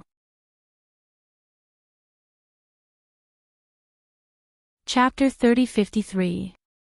However, the raven bone fan in Duan Yu's hand had already turned into a streak of light and transformed into a sharp sword, charging towards Feather's back with a terrifying demonic fire. If Feather wanted to dodge, he would definitely not be able to reach young Master Omega Kotoku in time. As a result, he could only grit his teeth and forcibly endure Duan Yu's strike. In the blink of an eye, he had already arrived at Second Chin's side and reached out to catch more than half of the ink-colored lotus flower powder in front of him. His expression abruptly changed, and he spat out a mouthful of blood with a pft. His figure swayed. The second young master was not in a much better state. Although Feather had swiftly blocked for him, there was still a huge disparity between his cultivation and Emolien's. Even with Feather blocking in front, the remaining portion of energy flew towards him, causing his expression to turn unsightly. The instant he supported Feather and retreated swiftly, young Master Omega Kotoku whistled and suddenly threw out a transportation talisman matrix. That talisman matrix flickered, and the people in front of them disappeared at the same time. Emolien stopped after 2 steps and reached out to stop Duan Yu, who wanted to give chase. At this time, the dumbfounded Mu Xingchen had also rushed over with a pale face. He couldn't resist asking, "They ran away. They ran away." Duan Yu nodded and glanced at Mu Xingchen. "Are you alright, big brother?" Mo Lien instantly cast a glance at Duan Yu. This punk called him big brother so intimately. He really didn't freaking treat himself as an outsider. Arbor expressionlessly watched young Master Omega Kotoku and his group flee rapidly before shifting her gaze to Mo Lien and Duan Yu. She shook her head helplessly and inwardly criticized, "Men are actually quite belligerent." While she was pondering, Mo Lien had already rushed to her side and picked her up. She looked at her strangely and asked, "Jojo, are you feeling unwell? Did those people from Omega Kotoku capture you? Did they do anything to you?" Arbor glanced at Prince Mo. "I don't think they would dare to do anything to me." "Then why do you look like that? What's wrong with my appearance?" The little guy snorted and raised his little head slightly. With a calm expression, he said, "Isn't that good?" Pfft, Duan Yu very shamelessly laughed out loud. Mu Xingchen, on the other hand, sized up Arbor with a dumbfounded expression and cried out involuntarily, "Sister, you, how did you do this? How could this be? Did they give you some kind of poisonous medicine that harmed you?" "Big brother, you can rest assured." Duan Yu snickered and interrupted the nervous Mu Xingchen. He said with a chuckle, "Based on my many years of experience interacting with Jojo, I can tell that Jojo is a very good person. This little guy must have made a talisman and cheated himself." Mr. Jojo looked at them expressionlessly. Mu Xingchen couldn't resist twitching his mouth and looked at his sister curiously. "Sister, is what Duan Yu said true? What the hell would he know?" Mr. Jojo harumphed haughtily. "Jojo, that time when you didn't recognize your family and didn't even recognize us, it couldn't be that you also used a strange talisman to turn yourself into that state, right?" Duan Yu suddenly felt like he had discovered the truth. Because he saw Mr. Jojo's increasingly stoic face looking at him expressionlessly. Based on his understanding of the little guy, even when the little guy's heart was crumbling, he would always put on a front nonsense. Mr. Jojo roared. Chapter 3054. Waving her small hand impatiently, the little fellow glanced at the sardonic Emolien. "Hurry and release my divine sense shackles." Emolien nodded and gently brushed her small head. Just as she was about to leave with her in her arms, she saw the native tribe's female leader jogging over. She knelt down in front of Emolien with a plop, repeatedly kowtowing and chanting some gibberish that people couldn't understand at all. Arbor's head was filled with black lines as he looked at that native tribe's female leader before looking up at Lien, who was hugging him. Prince Mo was unperturbed as he chattered with that female leader before turning to Duan Yu and saying, "They invited us to their tribe to stay the night." Duan Yu glanced at that simple and crude cave and nodded. "That's fine too." That female leader and her entourage appeared very happy when they agreed, and they kept chattering with Mo Lien in a strange language along the way. Mo Lien would occasionally reply to her, which made that female leader dance with joy. "What are you talking about?" Arbor asked expressionlessly. Could they not speak the bird language that Sir Jojo couldn't understand? Mo Lien couldn't help but want to laugh as she hugged Jojo and softly explained, "Their female leader is called Dawa, and that elderly man is their tribe sage, Hook." Cough, did they want to rob us just now? Emichim, Arbor blinked, looking like a curious baby. The female leader, Dawa, had already finished reciting the words, "This road is opened by me," but she suddenly became terrified. It was unknown why. Lady Chow Chow was still thinking that whoever dared to rob her, she would beat them up. In the end, her violent side did not have a place to show its power. When Mo Lien looked down at this Jojo, she couldn't help but recall the pile of babies moving gold ores she saw inside the Tower of Punishment. They climbed up the gold ores one by one, their eyes sparkling with the light of gold as their small hands and feet continuously moved the gold ores. So interesting. Her heart was about to be melted by this little imp. Mo Lien lowered her body and said with a smile, "They came from the desert outside the Forgetfulness River and traveled all the way here. With such a large group of people, they naturally wouldn't dare to enter the city rashly." Arbor nodded. He knew very well that if these hundreds of people were to march into the city at the same time, it would definitely arouse the vigilance of the city guards. It might even lead to a large-scale conflict. They planned to stay at the Red River Tribe's place for a while and hand over the documents to the nearby cities. Because we're lacking in resources and this Red River Canyon belongs to the Red River Tribe, we have to pay rent to the Red River Tribe if we want to hunt anything. So they wanted to do a free trade.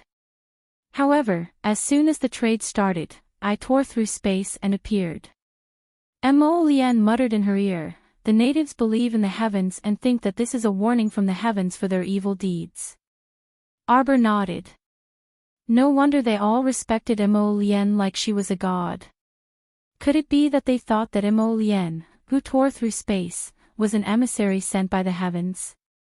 "How do you know the language of the natives?" "I don't know too much." Mo Lien winked at him and said with a smug expression, "Jojo, do you admire your husband's ability?" Sir Jojo nodded his small head. Mo Lien laughed. "Did Jojo use a strange talisman to make yourself like this?" Sir Jojo nodded his small head again and then suddenly reacted.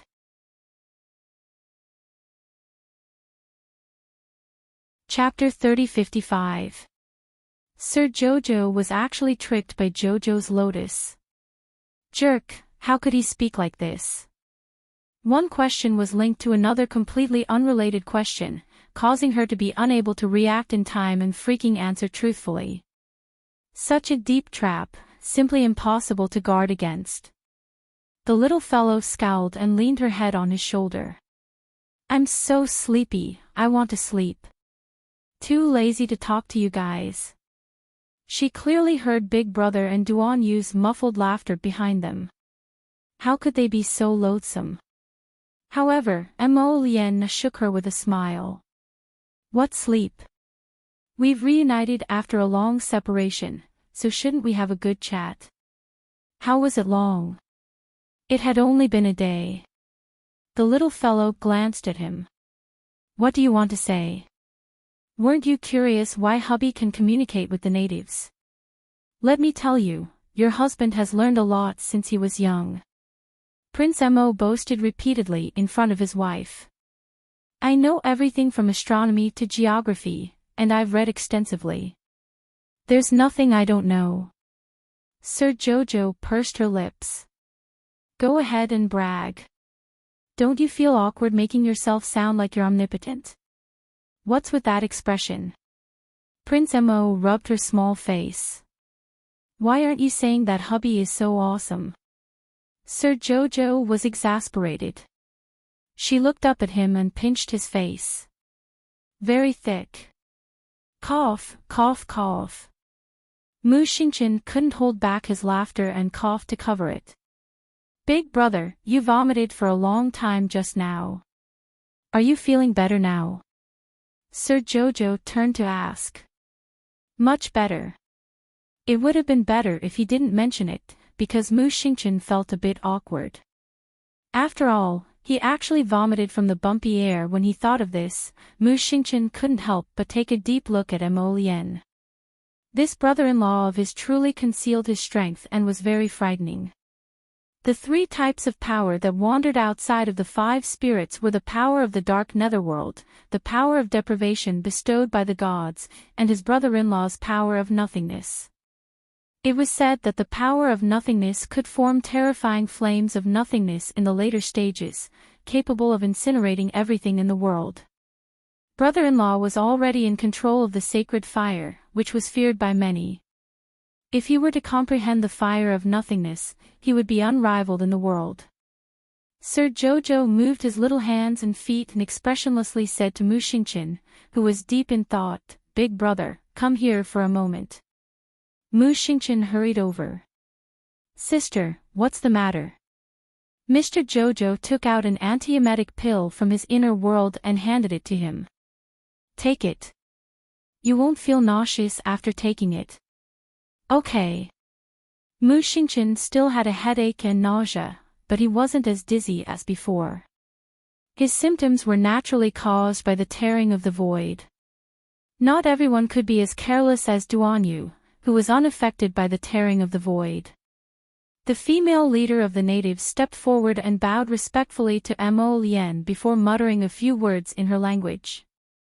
Mo Lian nodded at her and then said to everyone, "Their tribe's gathering place is just up ahead." Arbor lay on his shoulder and squinted sleepily. "I'll sleep for a while first." "Okay." Her current body was that of a 5 or 6-year-old child. Speaking of which, after this body shrunk, some of her bodily functions seemed to have returned to a 5 or 6-year-old child. It was truly worrying. That female chief muttered something, but Arbor had already blocked it.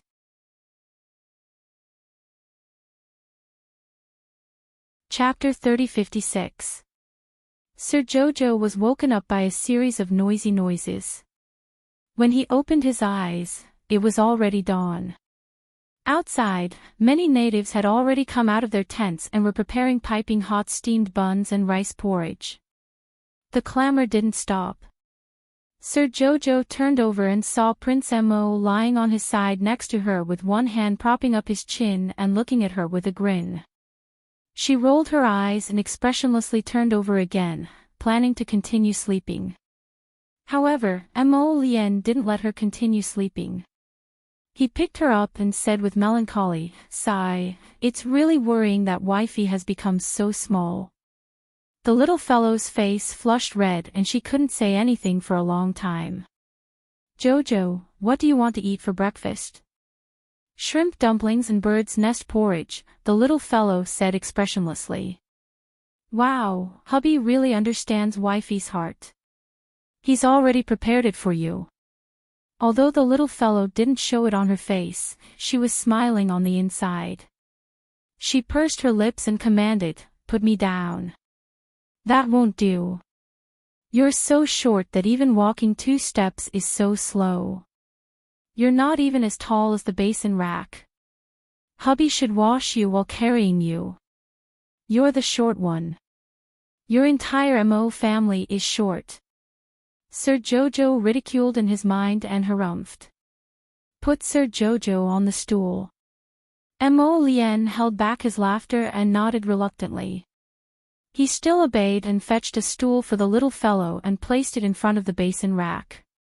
The little stoic expressionlessly started washing up. As she washed, she roasted in her mind, "If I knew this would happen, I wouldn't have dug a hole for myself, Jojo, since you transformed into this appearance. why didn't you take the chance to escape? I was waiting for you. Arbor wiped his face with a wet handkerchief and casually tossed it into the basin before jumping off the stool. Mo Lien's figure flashed and arrived next to her. He stretched out his arm and pulled her into his embrace again. Your husband prepared a sumptuous breakfast for you early in the morning. Are you happy? Mo Lien carried her out of the tent with a grin.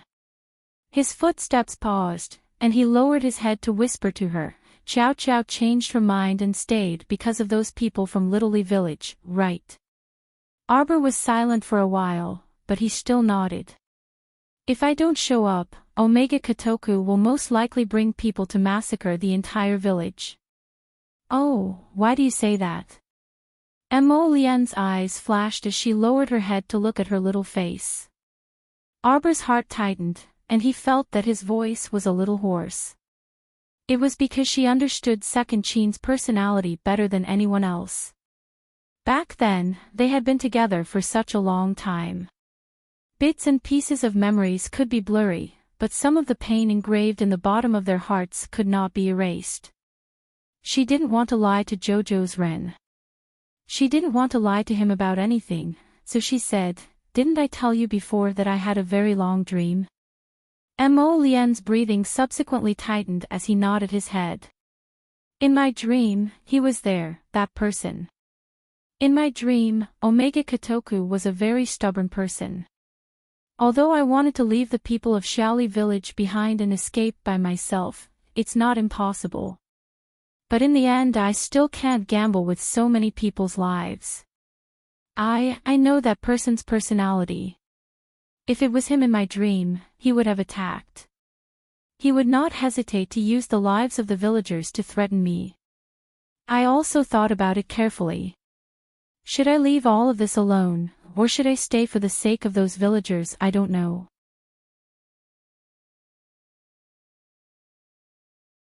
Chapter 3057. In the end, I followed my heart and stayed.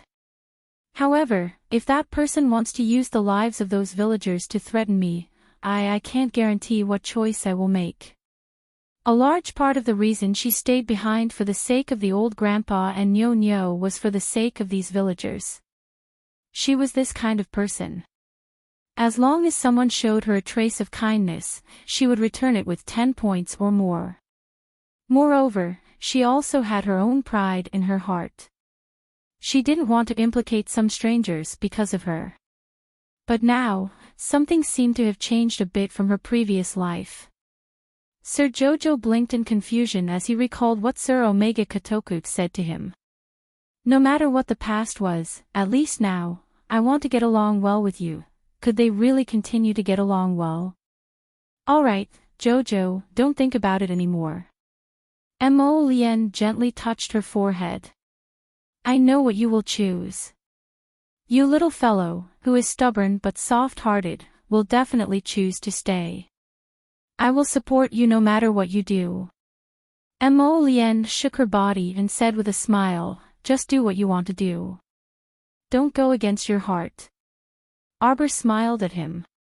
Jojo's lotus was the best. It was so easy to talk to Jojo's lotus. Morning, Jojo. Morning, younger sister. Sir Jojo turned around and saw Duan Yu and Mu Xingchen coincidentally walking over from outside the tent. When they saw them, they waved and greeted her. Sir Jojo's mood instantly brightened up. Who cares about those things that haven't happened yet? Why should I care so much about them? Different situations call for different measures. She had many friends and relatives by her side in this life, so it couldn't be as desolate as in her previous life. Morning, eldest brother. Morning, Duan Yu. Sir Jojo expressionlessly waved at them. Do you want to roast meat? I can roast some for you. Mu Xingchen's eyes lit up, and he was about to nod with a smile when he felt someone poke his waist. Duan Yu said with a grin, "Yeah, how could I let my chow roast meat? What's more, with your short stature, it's not convenient for you to do such heavy work. Jojo, leave the ingredients to me. I'll do it. You're the one with 5 shortcomings. Your entire Rome family has 5 shortcomings. Sir Jojo's stoic face was expressionless as he took out ingredients from his inner world and handed them to Duanyu. He looked at him in confusion and asked, Duanyu, is my barbecue really that hard to swallow? How could that be? Duanyu blinked before turning to smile at her. Jojo's barbecue is delicious. It's just that you're so young now, so it's not appropriate for you to barbecue. On the side, Mu Xingchen put on an indifferent expression and glanced askance at Duanyu. He couldn't help but chuckle in his mind. Your Highness, do you know how exaggerated and unrealistic your expression is? Sir Jojo nodded. Let me think. My roasted meat shouldn't taste that bad. Peach Blossoms and the others are fighting over the food I roast. Duanyu's mouth involuntarily twitched. Just how much did the venerable celestial want to die? Husband. Mo Lien coughed lightly and nodded in all seriousness. Jojo's roasted colorful divine fish is especially delicious. When we're free, I'll have Jojo roast it for you guys. I'm thanking your entire family. Duanyu silently swept a glance at Mo Lien before carrying the ingredients to where the natives were gathered. When the native sage saw Mo Lien and the others coming over, he quickly stood up with his clansmen.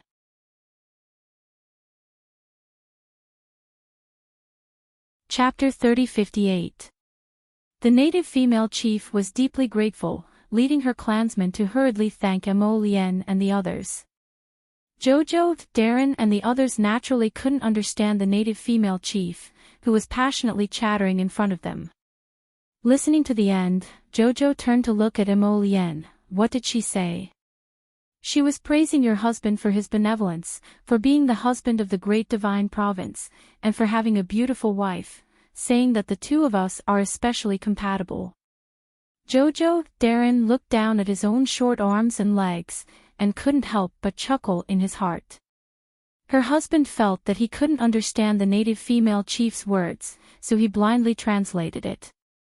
With her small appearance, how could she be especially compatible with her husband, a match made in heaven? Did her husband think she was retarded? It's true. Mo Lien looked at her especially seriously. I never lie to my Chiao. I wrote a letter to the city lord of the nearby Spring City. In 5 days, they should be able to move into the city and settle down. Mo Lien said with a smile, so this Dewan sage are especially grateful to your husband. As soon as I told them that you are my wife, they naturally praised you to the heavens.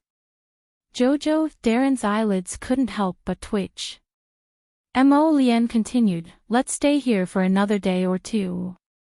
This is the only way to the Sun Moon Temple. You can rest assured that Holy Sun Mi Yen will definitely pass by here with his people.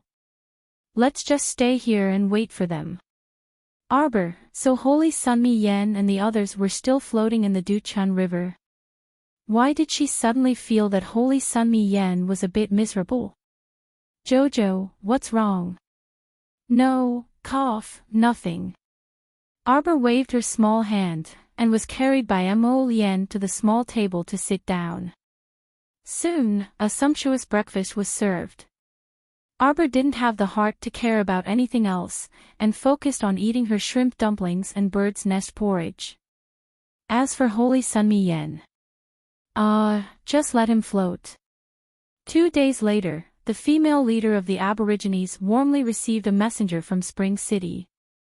That night, she bid farewell to the Crown Prince and followed the messenger from Spring City, leading all the Aborigines to migrate to Spring City.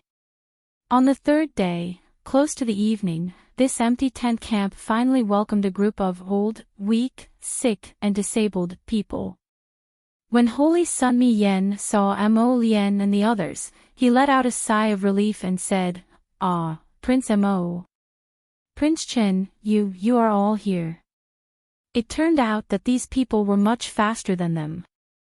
In the past 3 to 4 days, Holy Sun Mi Yen had been drifting on the Duchun River. At first, he swayed in the wrong direction and then turned back. After repeating this several times, he finally determined the direction. That was why he rushed over so late.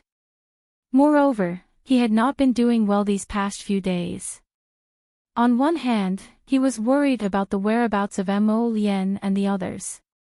On the other hand, he was worried that something might have happened to the temple.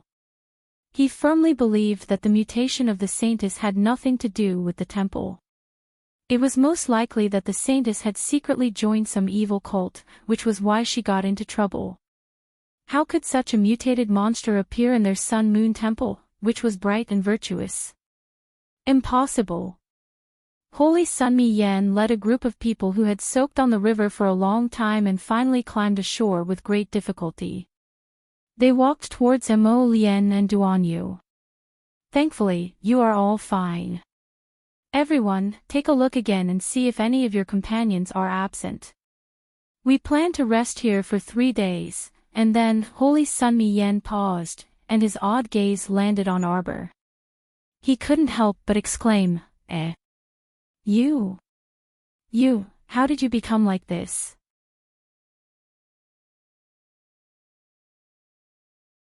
Chapter 3059. Sir Jojo expressionlessly glanced at Holy Sun Mi Yen. "Who are you?" Prince Mo, Duan Yu, and Mu Xingchen couldn't resist twitching their mouths. This little fellow's tricks were quite deep. She pretended to be so serious, as if it was real. Holy Sun Mi Yen was evidently taken aback by this little stoic face, and he couldn't help but ask suspiciously, You? Aren't you Qiao, Miss Qiao?" "Nonsense." The little girl's face was cold as she said indifferently, "Don't try to claim kinship with me. I don't know you, we don't know each other at all." Holy Sun Mi Yen glanced at Prince Mo before looking at Duan Yu and Mu Xingchen in confusion. "You're the one spouting nonsense. Do you think I'm stupid? This stoic face of yours doesn't change no matter where you go. Do you think other people can't recognize you?" "Arbor." She hurriedly turned to look at her husband and asked with a straight face, "Is it true?" Mo Lien tugged at the corner of her lips. It was truly difficult for her to restrain herself, but she nodded. "Yes." Sir Jojo reflexively rubbed his face, feeling melancholy and vexed. It was simply baffling. So it was like this. The reason why Sir Jojo could be seen through at a glance every time was entirely because this little face was stoic. Stoic. Was it really so easy to recognize a stoic face? The little fellow looked at the Crown Prince in bewilderment before glancing at Duan Yu, who was stifling his laughter. She silently turned to Holy Sun Mi Yen and said, "Holy Sun, your eyesight is quite good." Sir Holy Sun, why did he inexplicably have the urge to burst into laughter? This child must be dim-witted. After being exposed, she still said such hilarious words. Arbor also felt a bit stifled. If possible, he really didn't want to talk to this Holy Sun Mi Yen. The feeling of having your identity exposed at any moment was truly too unpleasant. Cough, cough, cough. Mu Xingchen hurriedly stepped forward to smooth things over for his little sister. "By the way, Saint, have you seen our other teammates?" At that time, everyone was floating around in the Duchun River, so we didn't have time to care too much. The Holy Sun looked at Mu Xingchen with a sincere expression and said, "Among your teammates, there are a few whose realms aren't particularly high. I reckon that they will float in the Duchun River for a longer time." Everyone was speechless. Is Lord Saint not joking? Mu Xingchen also coughed and said, "Since that's the case, let's do as the Saint said and rest here for 3 days." "Very good." The Son of God nodded and turned to look at Arbor's expressionless face. "Miss Jojo, what are you doing? Why did it become like this?"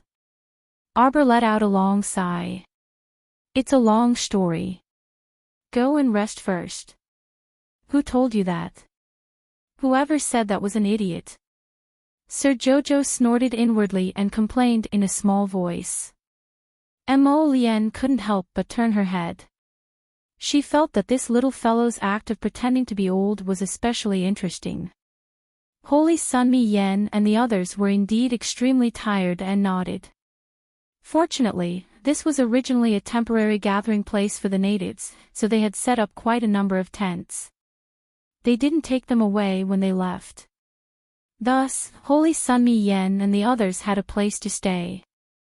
Arbor watched Holy Sun Mi Yen and the others enter their respective tents before turning to look at Mo Lien.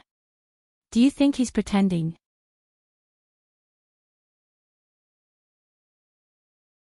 Chapter 3060.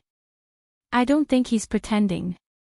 Mo Lien shook her head and said, if he was pretending, then he could have hidden behind the holy nun when she mutated.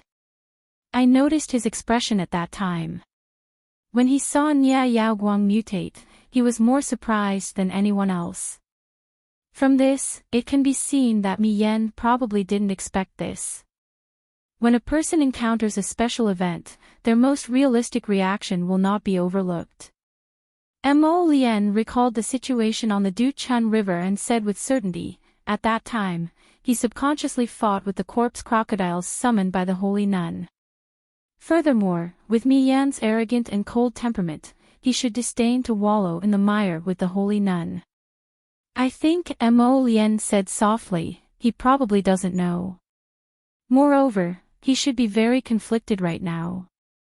He must feel that something has happened to the sanctuary, so he rested for 3 days.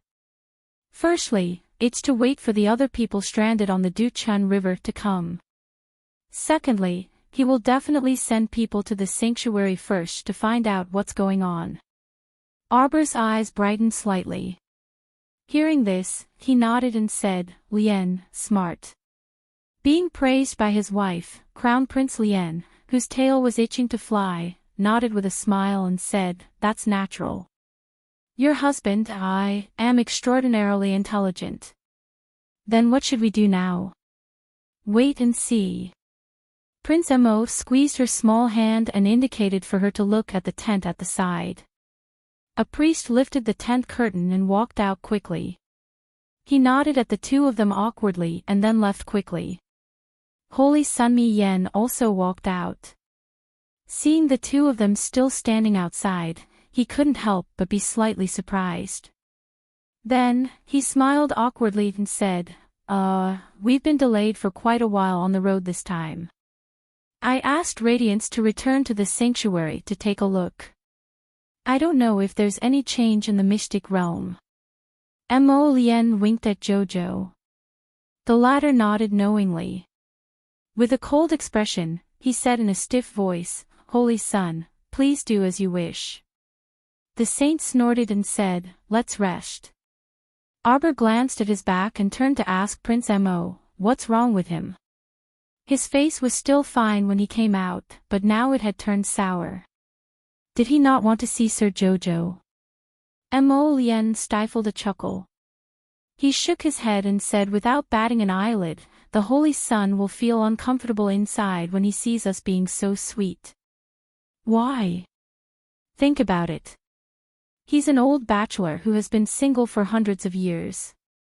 How comfortable can he be when he sees us tormenting his nerves? When Sir Jojo heard this, he nodded his head seriously. That's true. She paused and then said, then I'll try not to appear in front of him in the future. At this moment, Holy Sun Mi Yen, who was sitting in the tent, almost spilled the tea that he had just poured out. Who are you calling an old bachelor? Holy Sun Mi Yen gritted his teeth and stood up furiously. He flung his sleeves and walked out of the tent. He lifted the tent flap and poked his head out to take a look. There was no sign of that hateful couple. Standing in front of someone else's tent and calling him an old bachelor without the slightest scruple, only that wicked couple would do such a thing. Holy Sun Mi Yan's handsome face darkened. He slammed down the tent flap and walked in while panting with rage. He decided not to say a word to this couple tomorrow. Seeing them annoyed him.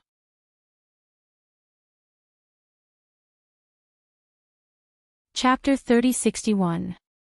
Arbor naturally didn't know what Holy Sun Mi Yen was thinking.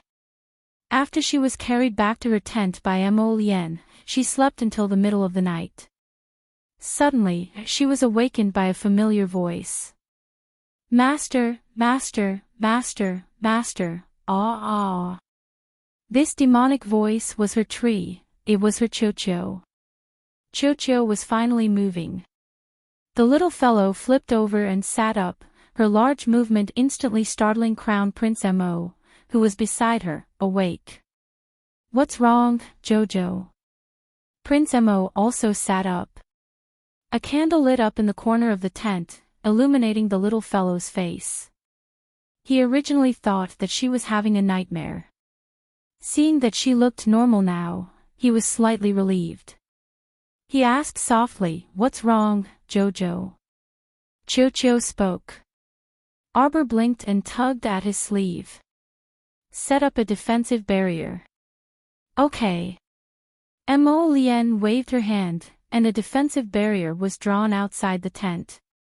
The two of them then hid inside Paradise Planet. Looking at the lush trees, green mountains, and clear waters of the Star Sector, Lord Jojo breathed a sigh of relief. She had been on tenterhooks for the past 2 days, not knowing what had happened in the Star Sector. Chocho. Master, master, master. Chocho's screams resounded through the entire space. Those who didn't know would think that something had happened to the little fellow. Arbor expressionlessly walked towards the source of the sound. From afar, she saw that strange-looking tree-ant jumping under a peach tree in front of her. It looked like it was having an epileptic seizure. It couldn't stop dancing. Xiaomu gazed at it exasperatedly before looking up at her husband. Mo Lien chuckled. Reaching out, he picked her up and walked quickly to the little tree dancing crazily. What happened, Chocho? Calm down. Master, Chocho can't calm down, master. Chocho suddenly turned around. Just as it was about to complain to its little master, it saw its little master's short figure. Chocho couldn't help but cry out in surprise, "Aw, master, why is it like this? How did you become like this? Who is it? Who did this to you when Chocho wasn't around? Chocho will definitely avenge master." Wah wah wah. While the little tree-ant was roaring, the little dirt lump, the little water droplet, and the rest of the little ones also swarmed towards her like a swarm of bees. They all gathered around their little master's tiny body to surround her. Sir Jojo stared expressionlessly at the tree that was howling like a ghost. After it finished howling for a while, he said with a stoic face, "Shut up." Everyone was speechless. Why, my Joe? A red shadow flashed through the crowd and quickly arrived in front of Arbor. He reached out and snatched her away. Holding her in his arms, he said, "Wow, Jojo, how did you become so small?" She was so small and adorable. Shichin smiled as he looked her up and down. What kind of strange talisman did you use? No. Sir Jojo tried his best to maintain a stern expression. He waved his arms and legs. Put her down. Prince Mo, who had his little wife snatched away in a moment of carelessness, hurriedly snatched his wife back. Holding her in his arms, he took a few steps back and looked at the venerable peach blossom immortal opposite him with a wary expression. Go and carry your own wife. These words were definitely hurtful. Everyone present was single. Not to mention a wife, they hadn't even seen a strand of her hair. Dao Wuji, who had had many wives in the past, felt that his heart had been pierced enough.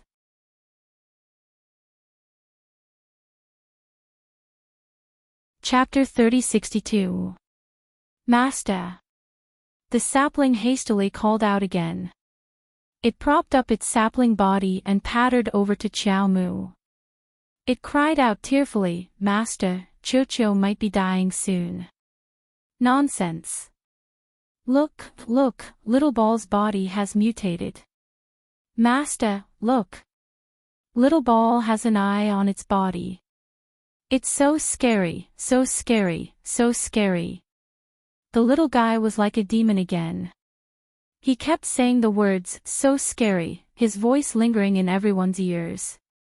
Arbor was really annoyed by his shouting. He clapped his hands and hit him on the head. Shut up. Master. Little ball looked at her pitifully and straightened his body. Master Jojo's height now, was not even as tall as Little Tree. Little Tree Ant had an eye on its trunk. It was black and white, and it looked really creepy. No wonder Little Ball was screaming for help as if the sky was falling.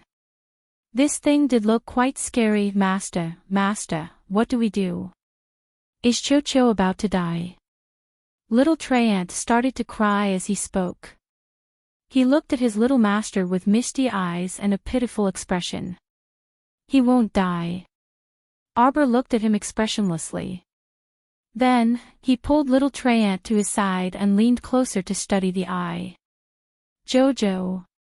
Mo Lien hurriedly reached out and pulled Little Tree Ant to her side. Her expression was serious as she said, be careful. They didn't know what the hell this thing was. It actually grew on Little Ball's trunk. It was as if it had grown in Little Ball's body from the beginning. Right now, it was peacefully closing its eye. There was a faint light in its eyes, and it looked at them with a scary look. Cho-Cho, this thing makes people panic. The little water droplet shuffled its small body and retreated behind Xiao Mu and Mo Lien step by step. Master, has Little Ball mutated? I won't. Arbor narrowed his eyes and stared at that eye for a long time. He couldn't help but hit his little head. What's wrong? Mo Lien quickly reached out and grabbed her little hand. I think Arbor tilted his little head and looked at the eye on Cho-Cho's body. He thought carefully and said, I think I recognize it. Ha! Little Tree was a little excited and hurriedly asked Arbor, Master Silver, you recognize it? What is it? Do you know? Magiris. Arbor murmured and could not help but hit his little head. I think I've seen it somewhere before. Really, Master? Little Tree looked at her hopefully and asked, then do you have a way to take this ugly thing off my body? Xiao Mu shook her head with a stoic expression. My intuition tells me that you did this yourself. What? The little tree Cho-Cho's black bean-like eyes immediately rippled with steam. Master dis Little Ball. Master said that Little Ball did this himself. Did this mean that Cho-Cho had sucked in this strange eye on its own? Impossible. Little Ball didn't remember anything like this at all. Wah wah wah, wah wah wah. Little Ball suddenly fell to the ground and rolled around shamelessly. Little Ball can't live anymore. Master doesn't love Little Ball at all.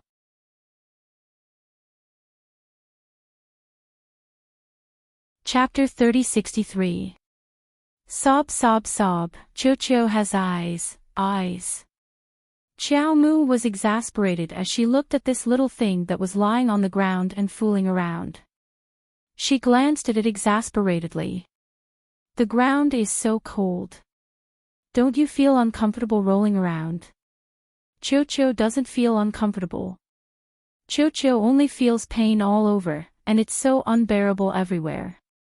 The little tree ant wailed as it rolled around Xiao Mu's feet, rolling back and forth. Arbor looked down at it helplessly. Get up first. Let me think about how to solve this. Master, you really have a way to solve this eye on my body. Cho-Cho sat up and looked hopefully at its little master. For some reason, as long as its master said he knew something, the little tree ant felt that its little master definitely had the ability to solve it. The little tree ant Cho-Cho had such blind faith in its little master. Arbor waved at her and simply sat down on a stone bench under the peach tree. The little tree ant Cho-Cho hurriedly trotted over with a fawning expression. Master, have you thought of anything? The little master said it recognized this eye and even knew its name, so it must have really seen it before.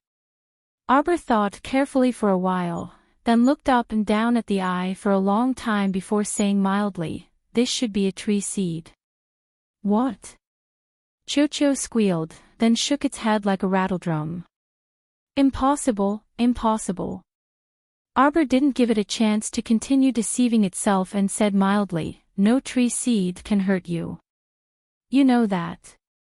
You must have felt that this tree seed was useful, so you sucked it in." "Cho-Cho, master, what kind of expression is that? Is it really appropriate for you to look at Cho-Cho with such disdain?" Arbor looked at it mildly. "It's especially appropriate." She could now guarantee that this tree seed was sucked in by Cho-Cho, who had courted death. And it had been sucked in through her conscious. So she vaguely felt a sense of déjà vu. He couldn't quite remember where he had gotten this tree, but he could still vaguely recall the name Magic Eye. Little Tree looked at her pitifully. "Master Silver, there's really no way to save Cho-Cho." Cho-Cho now felt that the half-dead Ren-Er's eye on its body, which was rolling its eyes, was truly frightening. It could not even accept looking at it, much less going out to meet others in the future. Sob, sob. "Master, think of a way, think of a way." Little Tree hugged her and wailed loudly. She felt particularly miserable and pitiful. There was actually such a thing growing on her body. Just looking at it made her feel disgusted. "Is this the reason why I lost contact with you these past few days?" Cho-Cho nodded vigorously. "Master, it's all because of these eyes. When I realized that something was wrong, the entire star field was no longer under my control. This demonic eye was truly surprising." Arbor reached out a finger and boldly stroked that eye on Little Tree's body. That single eye with distinct black and white blinked quickly. The white of the eye rolled up, and the dim light swept across Arbor deeply. Nothing out of the ordinary happened. Only then did everyone heave a sigh of relief.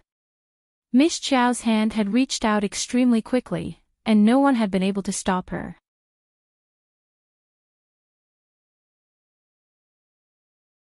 Chapter 3064. Therefore, they were really shocked. At this moment, everyone was looking at this little girl with disapproving gazes. Truly too unreliable. How could he be so bold and reckless? Wasn't she afraid that this supercilious person would open its eyes and swallow her small hand? Evidently, Arbor didn't think that this weird-looking supercilious person in front of her would attack her at all. In fact, after her small hand reached out to stroke it, she could still feel this Little Tree's jubilant mood. The little stoic pursed her lips and glanced at Cho-Cho, who was still lying on the ground hugging her leg. "Get up. Master, master, Cho-Cho thinks that Cho-Cho can still be saved. Master, save Cho-Cho, save Cho-Cho." The little stoic chuckled. "Since you created it yourself, you have to take good care of it in the future." Cho-Cho stared flabbergasted at its little master. Wah, little master didn't love it anymore. Little master really didn't love it anymore. Not only was little master dissing it now, but she was also saying such resolute words to it. Wah. Little master, all right. Arbor looked at it expressionlessly and said, "Get up first." "Won't get up, Cho-Cho won't get up. If master still doesn't save Cho-Cho, Cho-Cho won't get up for the rest of my life." "Then continue lying down." The little stoic turned around and broke into a run. "We're busy outside, so we're going out first." Wah! Cho-Cho let out an earth-shattering wail and pounced on Arbor's leg. "Master, ah! Save Cho-Cho, save Cho-Cho." Arbor looked at this little guy with a dark expression. Why did she feel that this lousy child was so funny? Mo Lien also looked at it speechlessly. Although Cho-Cho's usual behavior was a bit unreliable, it had never been as anxious and uneasy as today. It could even be said that it was fretful, Master. All right. Arbor picked it up from the ground and said earnestly, don't look down on this little tree. Look, it's now growing on your trunk. It's like you have an extra eye. The little tree ant stared at its little master, flabbergasted. Master, if you have an extra eye, wouldn't you become a monster? Arbor pursed his lips and glanced at it with disdain. You're a tree that has become a spirit. You can jump, run, and sing. You've been a monster for a long time. Everyone was speechless. Ha ha ha ha ha. Dao Wuji laughed out loud. Damn, listening to the conversation between the little girl and the tree, why did it feel so funny? The little tree ant exclaimed and was about to continue howling. Arbor pressed down on its mouth. All right, think about it. From now on, you'll have another little brother. Isn't that great? Cho-Cho looked at her with tears in its eyes. Master, is there really no way to save him? Arbor's mouth twitched. To be honest, it's quite difficult to save him. Look at this white-eyed wren, He's already fused with your wood spirit's original source. It can be said that he's living by attaching himself to you and hasn't offended you or provoked you. You can't dig him out and let him die for no reason, right? We'll get used to it when we see it, ha. Arbor rubbed Cho-Cho's tree ant head hard. Don't be afraid. Master is here. Cho-Cho drooped its little head and looked listless.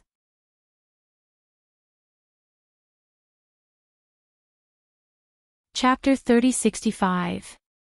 Cho-Cho. Arbor wanted to tease this little fellow, so he took out a pill from his inner world and handed it to Cho-Cho. Here, this is Master's new spirit intensification pill. It's good for you. In the future, you don't need to chew on that tough spirit jade anymore. With the spirit intensification pill's assistance, you can advance faster in the future. Cho-Cho rolled and crawled up from the ground, hastily reaching out to take the spirit intensification pill from little Master's hand. Blinking its eyes, it asked, Master, then what should I do in the future? What do you mean what to do? Cho-Cho forced a bitter expression and looked at the little stoic tearfully. There's an eye on my stomach. It pointed at the magic eye tree species on its tree trunk that was rolling its eyes. I'll definitely be laughed at to death if I walk out. Arbor coughed lightly and took out a small red doo-doo from his inner world, beckoning Cho-Cho over. Cho-Cho hesitated, feeling like something bad would happen if it walked over. Seeing its hesitation, Arbor couldn't resist giving it a sidelong glance. Hurry over. Oh. Cho-Cho shuffled over to Sir Jojo and its eyes swiveled. Master, what do you want to do? Master wants to make you a small garment. This way, it can cover the white eye on your stomach. Cho-Cho, exclamation point. Its branch pointed at its own tree trunk, then pointed at the large red garment in Arbor's hand, and it let out an earth-shattering shriek. Master, you want you to wear this? Cough. Mo Lien couldn't resist coughing softly. Jojo, holy child Mi Yen is walking towards our tent. Okay, hurry and leave. Arbor shook the small red doo-doo on his body and helped Cho-Cho wrap it around the tree trunk. He patted its head and said with satisfaction, looks good. You earned Cho-Cho. This was originally meant for my child. I'll let you wear it first. Child. Everyone couldn't resist looking at her simultaneously. It turned out that Sir Jojo had already thought this far ahead. Was she already secretly sewing children's clothes? Arbor's little hand paused. He raised his hand expressionlessly and patted Cho-Cho's little head. All right, you're a boy. You have to be strong. Don't make a scene and roll around on the ground. Cho-Cho lowered his head and looked at his little red doo-doo. Although the whites of her eyes were covered, what about the crimson red undergarment? Would it be too much? It was a mistake. But this should have been personally made by Master, right? Looking at the crooked stitches and the black lotus embroidered on it, it was obvious that this was the Master's signature work. It's better to wear it. I don't want to destroy Master's heart. Mo Lien held the little fellow's hand as they stepped out of Paradise Planet and back into the tent. She reached out and hugged her, rubbing her head against the top of her head. Jojo. You might laugh at me if I tell you. The little guy lowered his head and rubbed his toes on the ground. I feel like I missed out on too many things in the past. In this lifetime, I want to experience all of my life's experiences. I don't want to leave behind any regrets. Okay. Mo Lien reached out and cupped her little face. He lowered his head and gazed deeply at her, smiling slightly. You definitely won't miss out on anything again. Crown Prince, Crown Princess, the moment Holy Sun Mi Yen lifted the curtain, he saw the two of them looking at each other like they were abusing dogs. He was immediately stuffed with a mouthful of dog food, feeling stifled and having a heart attack.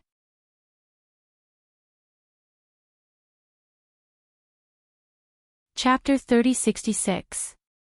It was him who was blind. He came in for no reason to make his presence known, but in the end, he was forcefully stuffed with dog food. Ah, poo, poo, poo. Holy Sun Mi Yen kept a straight face and tried his best to keep a straight face as he said aloofly, The two of you, I have something important to discuss with you. Please come out. After saying that, Holy Sun Mi Yen turned around and walked out, slamming down the tent's curtain with a crash. Qiao Qiao raised her head and looked at her husband. What happened to him? The old illness of a century-old lonely old man flared up. Crown Prince Mo whispered into her ear before sneaking a kiss on her small cheek with a smile. He then pulled her small hand and walked out of the tent. Qiao Qiao, when we return to the capital, it will be almost time for the wedding. What present do you want? Sir Jojo reached out and gently placed her hands on his cheeks. She looked at him with shining eyes and said, How about a little Lian who looks exactly like you? Ha ha ha. Prince Mo guffawed. Holy Sun Mi Yen, who was sitting in the tent next door, could hear the two's hearty laughter. He pursed his lips and muttered, laughing for no reason. Duan Yu sat across from Holy Sun Mi Yen with a teacup in his hand and asked with a grin, Is Lord Holy Sun jealous? Why would I be jealous? Holy Sun Mi Yen irritably retorted. When he looked up and saw Mo Lien walking in with Arbor in her arms, he coughed and said, All right, since everyone is here, let's talk business. It's not a good idea for us to keep waiting here. I plan to organize a few people and head to the mouth of Dukhan River to search for the others. What do you guys think? I have no objections, Mu Xingqian said aloofly. I also have no objections. Duan Yu shrugged. Right now, let's try to piece together a list of the people who aren't present and see how many people we need to search for. There's no need to search for my little companions. Arbor said aloofly, I've already contacted them. They'll arrive around this evening. Holy Sun Mi Yen turned to glance at her and nodded. Then we don't need to care about the people from Sikong Planet. The people from Fire Smelting City and Ice Sealed City were also settled. The rest of you, take a look and see how many of your companions are not here yet. Everyone is talking at once. Holy Sun Mi Yen draws up a list of names.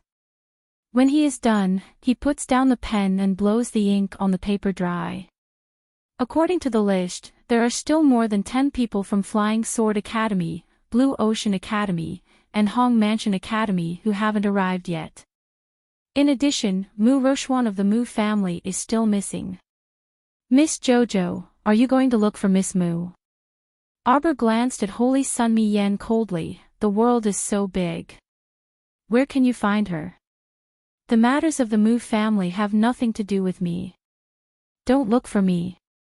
This Sir Holy Sun really touched a sore spot. Mo Lien glanced at him dryly. Holy Sun, we aren't even on the same team. Where is young Master Mu? Holy Sun Mi Yen looked at Mu Xingchen again. Mu Xingchen stealthily peeked at Arbor as if he wanted to say something. Eldest brother, go look for her if you want. No need to look at me, Arbor said aloofly. Lien and I will not participate in the search and rescue. After saying that, he hopped down from Mo Lien's lap and stomped out with his back straight, slamming the curtain behind him. Mu Xingchen sighed. He also knew that the knot between Jojo and the Mu family couldn't be resolved so quickly. Everything could only be done slowly. I'll participate, Mu Xingchen said.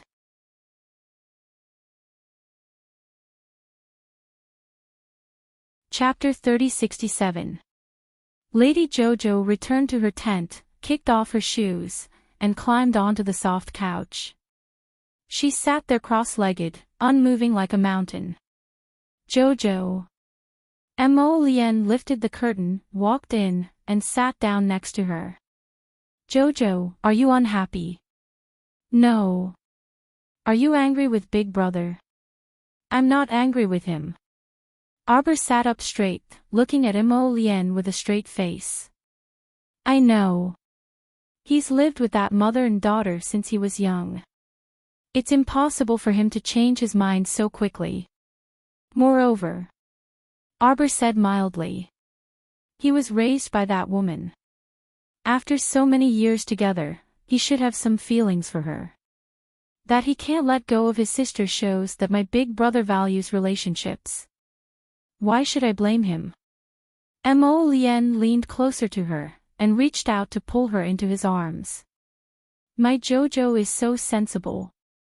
Arbor tilted her head and glanced at him. She couldn't help but secretly find it funny. This man always used the tone of coaxing a child to coax her. Since you're not angry, let's find Big Brother for a meal later. Although Big Brother promised Holy Sun to go with her to search and rescue at Duchun River, I'm sure he's feeling uneasy right now. He's worried that you're angry. Arbor put down her two short legs and nodded. Mo Lien chuckled, and hugged her onto his lap. Jojo is so obedient. Holy Sun Mi Yen watched as Arbor and Mo Lien left after sitting for a while. He couldn't help but turn to look at the others helplessly. Then what does everyone say? I think we should split into 3 teams, and concentrate on searching for them once. It'll be good if we can find them. If we can't, we'll rest for a day after returning, and then set off. Okay. No one had any objections, and nodded in agreement. Eldest young master, why hasn't your second young master arrived yet? Holy Sun turned to look at eldest Qin, and asked with a puzzled expression. Omega Kotoku's cultivation was one of the more prominent ones among the group. At this moment, even the few seniors from the royal school, such as Dao and Turnbull, had already arrived at the campsite. It would be unreasonable if they did not see the Omega Kotoku. Duanyu involuntarily snorted when he heard this. Second young master. There's no need to wait. Eldest young Sir Qin's gaze swept over Duanyu as he asked in confusion, Has your Highness Prince Qin met my younger brother before? Not only have we seen them, but we've also chased them away. Everyone looked hesitant. Your good little brother rushed to the Red River Canyon before us and caught Jojo. Duanyu said apathetically, if we hadn't chased after them, perhaps Jojo would still be suffering in your younger brother's hands right now. How is that possible? Qin Xian could not help being shocked. Is what you said true? Absolutely true, absolutely not false. Duanyu coldly replied, Second young master's actions truly make one's hair stand on end. Eldest young Sir Qin, as his biological older brother, you still need to properly discipline him in the future. Qin Xian was at a loss for words, and he did not know how to respond. Seeing Duanyu stand up, Qin Xian also stood up and cupped his hands. Apologies, Your Highness, I didn't know there was such a thing. Then does your highness know where my younger brother went? Duan Yu turned around, and his pair of chilly peach blossom eyes gazed deeply at Qin Xian. He escaped using a transportation talisman matrix. Eldest young sir, you really need to restrain your younger brother's actions. Mu Xingqian also said indignantly.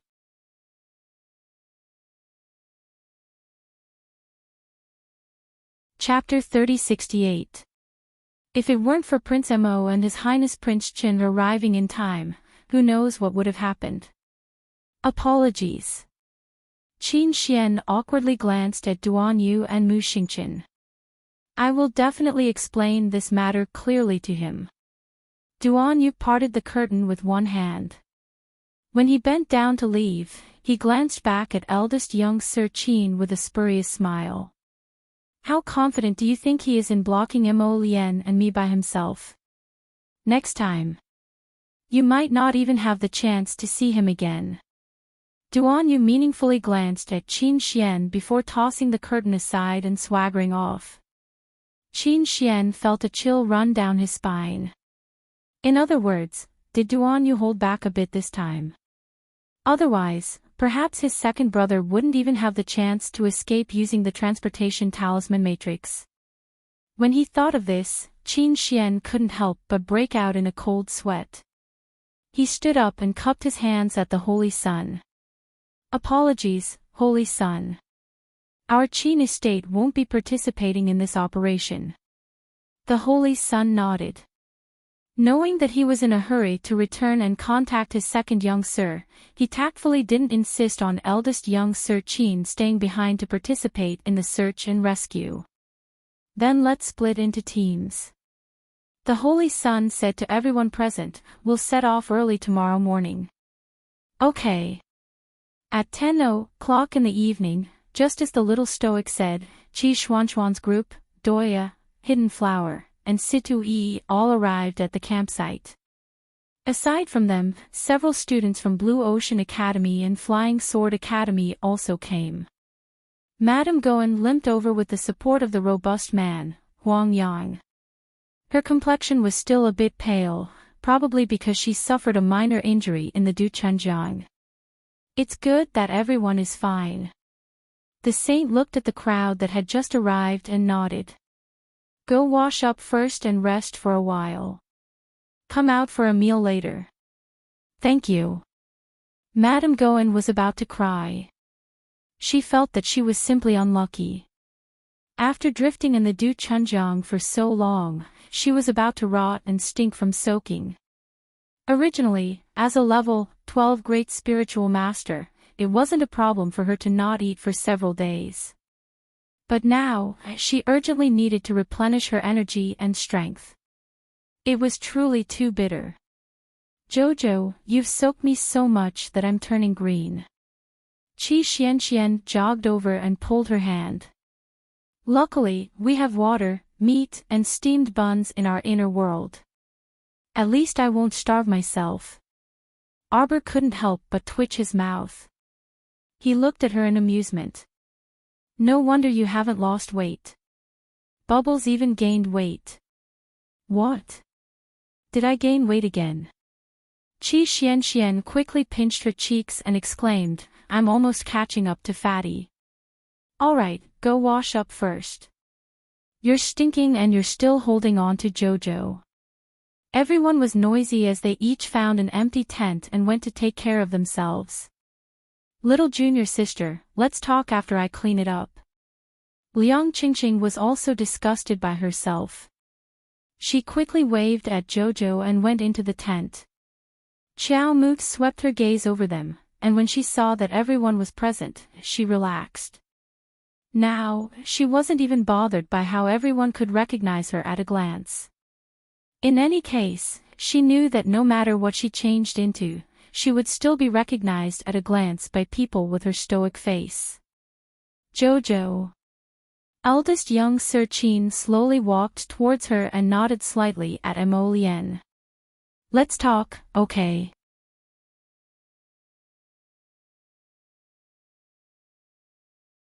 Chapter 3069. Arbor nodded.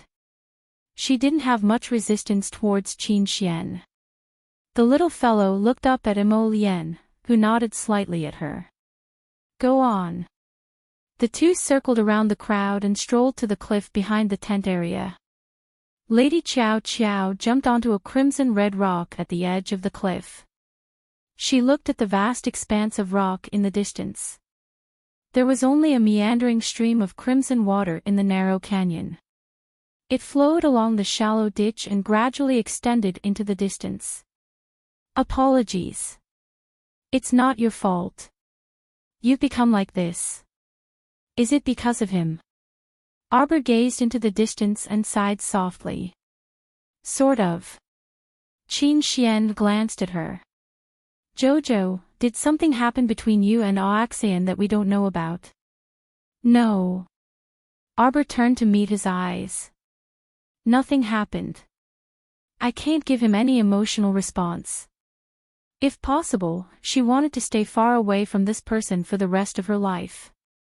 It would be best if they never met or had any contact with each other. I killed his doppelganger.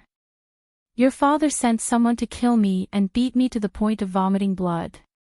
Even if we're even now, I won't continue to pursue the matter. Second young master and I will go our separate ways. Whatever we were in the past will remain the same in the future. We will always be strangers. This identity will never change. Eldest young master Qin gazed deeply at her. Xiao Qiao, do you know that sometimes your heart is scarily colder than anyone else's? I just don't want to have too many inexplicable connections with irrelevant people. In this life, you are you, and I am me. Wasn't it good to be strangers and not owe each other anything? The night wind blew through her hair. She was a small person, standing on the tall, cold, red rock, looking into the distance at the valley below. In the depths of his eyes, there was a coldness that could not be melted, as well as indifferent and emotionless. I will have a good talk with second younger brother. A stream of water shot out of Arbor's hand and turned into an ice arrow in the blink of an eye. It landed on the opposite rock with a whoosh. She looked at the rock that was so big that two people couldn't even wrap their arms around it, and it suddenly crumbled into powder in front of her. Xiao Mu's lips curled up. Things are different now. Just because it was like that in the past doesn't mean that it will be like that in the future. We're strangers to begin with, so there's no need to act like we're close. I hope that the next time we meet, second young master will turn a blind eye to me. That would be the greatest wish of my life. They were no longer related to each other. These 4 words sounded simple, but it was heart-wrenching to hear them. Night fell. A cold wind blew across a lonely mountain range. A small flame lit up in front of Qin Xian. On the communication jade talisman in her hand, faint words were floating. Xian. A man in plain clothes with long hair draped over his shoulders and a face so gentle that it was almost impossible to tell if he was a man or a woman, slowly walked towards him. Her palm-sized face without heavy makeup was abnormally pale. Why did you choose to retreat? Qin Xian coldly curled the corners of her lips and looked down at that person. This time, I want to use my patience to influence her. There was no use in forcing her. That little fellow was a tough nut to crack. Forcing her would only result in a life and death struggle, with both sides suffering losses. It wouldn't benefit him at all. Have nothing to do with you. Young Master Omega Kotoka's lips curled into a faint sneer. Don't even think about it.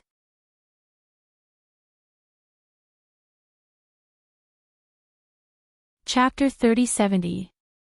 Wow, today's weather is finally clearing up.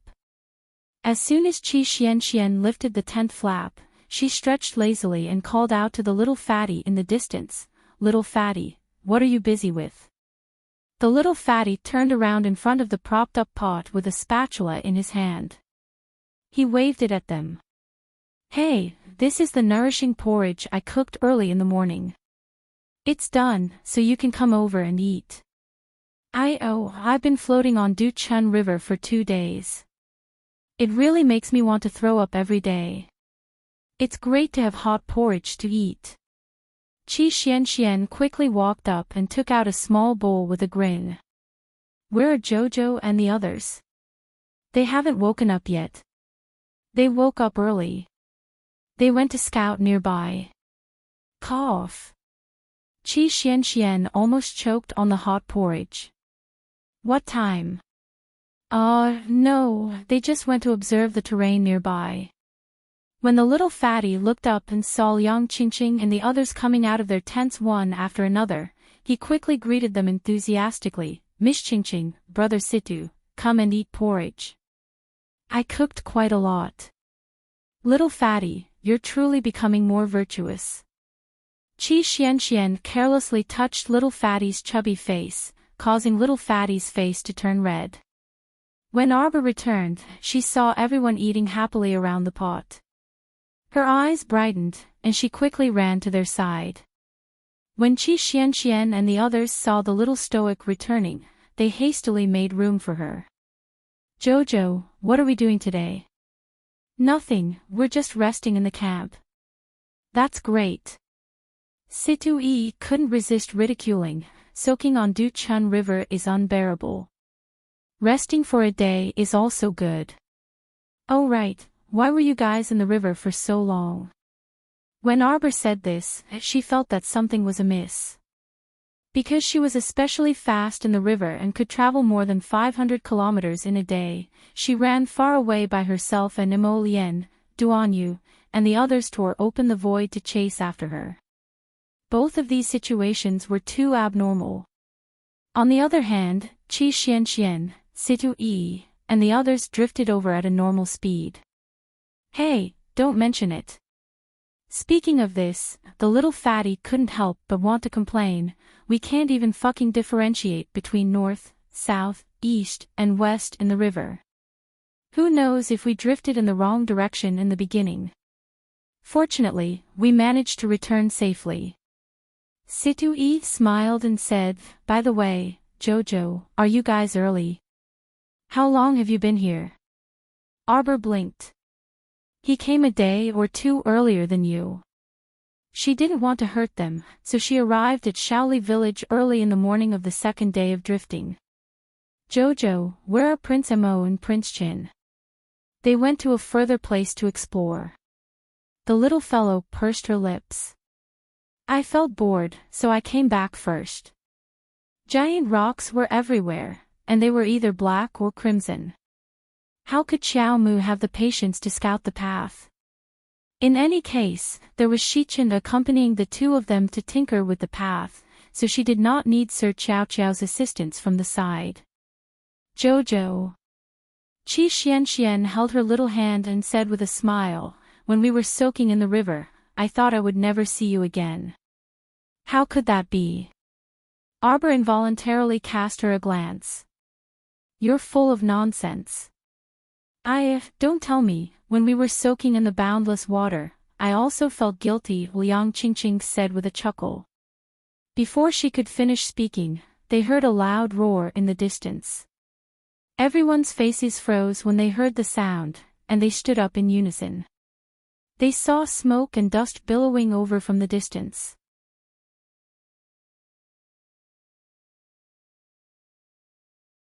Chapter 3071.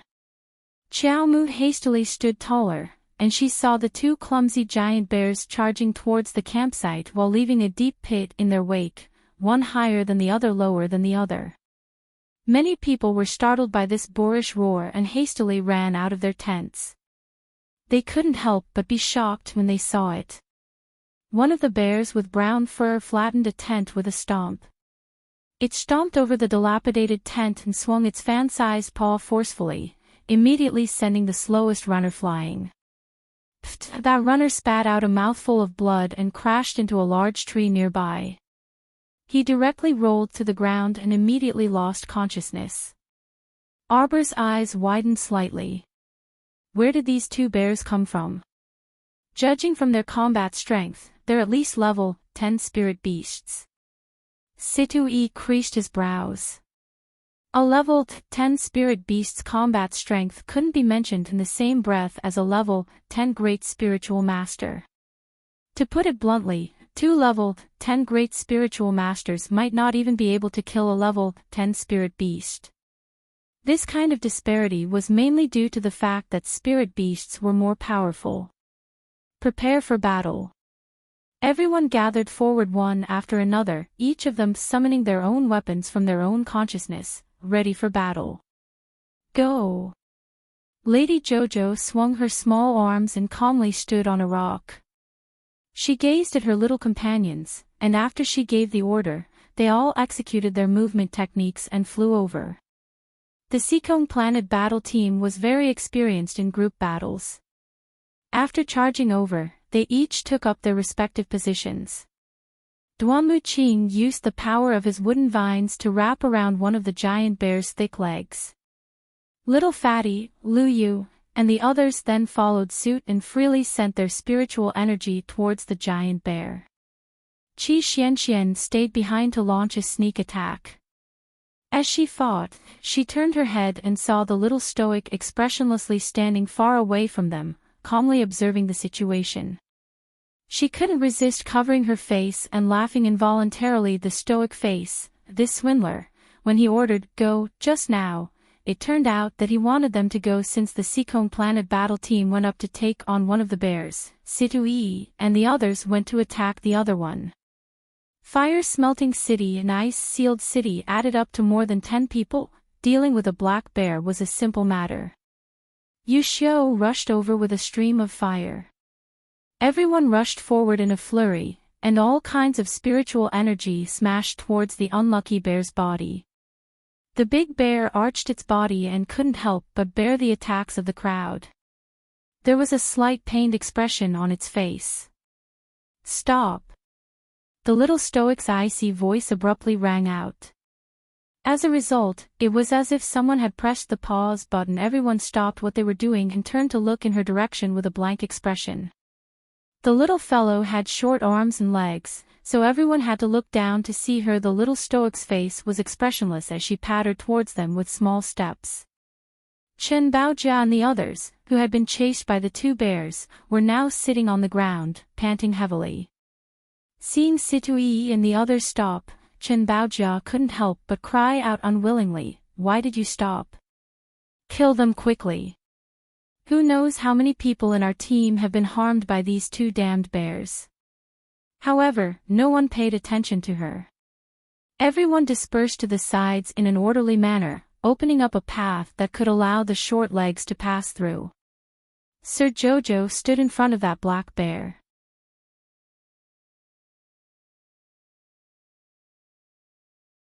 Chapter 3072. Standing in front of this large and burly bear, this tiny person was simply like a small bean sprout fluttering in the wind.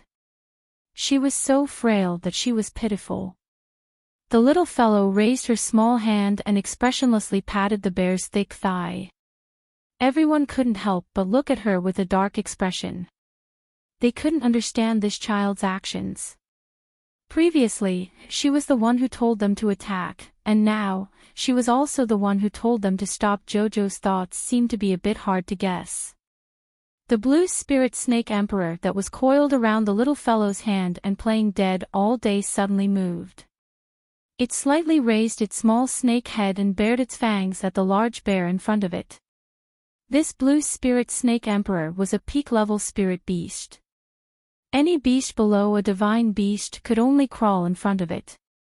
When the bear saw such a thin and frail little snake, its hair stood on end in fright. It stealthily retreated a step, and its body even arched. The little stoic expressionlessly walked forward a few more steps. Duanmu Qing was about to grab her small hand and indicate for her not to come too close. After all, this little fellow was currently a weakling. The little stoic waved her hand at him and pattered to the large bear's feet. She raised her small head and hooked her small hand at it. "Let me take a look at its injuries." That large bear had developed intelligence and could naturally understand her words. When it heard her, it couldn't help but be dumbfounded, and its eyes misted over. It obediently prostrated its enormous body. Everyone focused their eyes and finally saw that this large bear was hugging a small bear cub. This small bear cub looked like it was on its last breath. It was very small, not even as big as a toddler. Arbor carried it over and gently laid it flat on the ground. Qi Xianxian and the others widened their eyes in shock and then looked down at their hands. Fuck. Just now, they actually shamelessly attacked a female bear that was hugging a cub. Qi Xianxian and the others all glanced at the little stoic resentfully. The stoic said expressionlessly, "I also didn't notice at the beginning. The enemy attacked our camp. Don't tell me we should be polite to them." The little stoic said dryly, "We deserve to be beaten up." Everyone was speechless. They destroyed a few of our tents. Now that we've beaten them up, we're even. Everyone was speechless. Why did he suddenly feel that what the little stoic said made a lot of sense? Although the little stoic was talking to them, her movements weren't weak at all. This little bear had more than a dozen very serious spiritual injuries on its body. Both of its legs were broken, and its nose was twitching. It looked somewhat pitiful. After the little stoic finished bandaging it, she fed it a healing medicine and a small bottle of nutrient solution before turning to look at Chen Baojia and the others who were sitting paralyzed on the side. "You guys did it."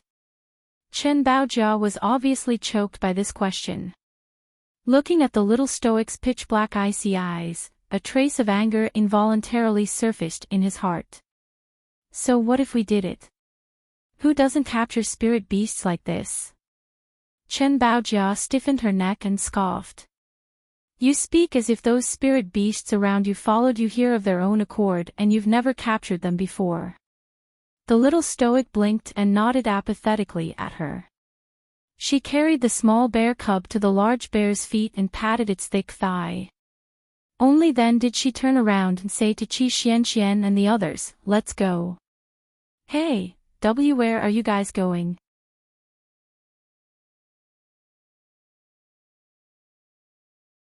Chapter 3073. Zhongli Jiwei, who was sitting paralyzed next to Chen Baojia, couldn't help but become anxious when she saw that the little stoic was about to leave with Duanmu Qing, Hidden Flower, and the others. What kind of joke was this?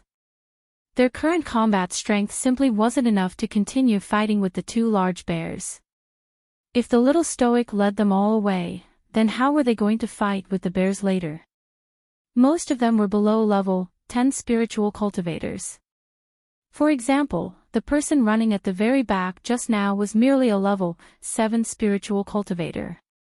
He was sent flying by a bear with a single slap, and he still hadn't woken up from his coma. Arbor glanced at them coldly and couldn't be bothered to continue speaking to them. He turned around and pattered away. How could Qi Xianxian and the others continue to stay here after Arbor left?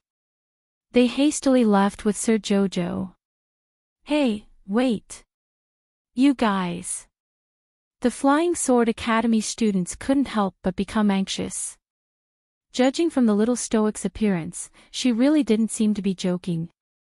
If they left like this and left them here, what good would come out of it if they were attacked by the bears a few times? You want to capture someone else's child, so their parents will hunt you down. Isn't this a very normal thing? Arbor glanced back at them aloofly and said coldly, "It's inconvenient for us to intervene in personal grudges. You guys can do as you please. Remember not to hit our tent. If you flatten my tent, don't blame me for being merciless." Arbor coldly threw down this sentence and left. Everyone's mouths involuntarily twitched when they heard this, and they all looked at the little stoic who turned around to leave. What did this child say? This logical thinking, was truly unconventional and very different from the rest.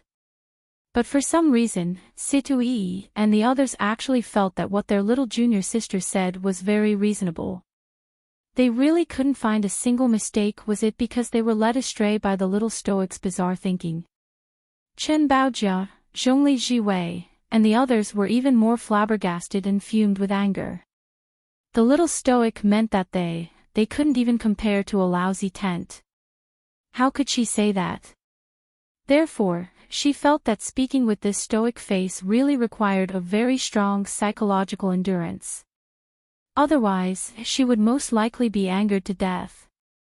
Arbor went into the tent to make pills.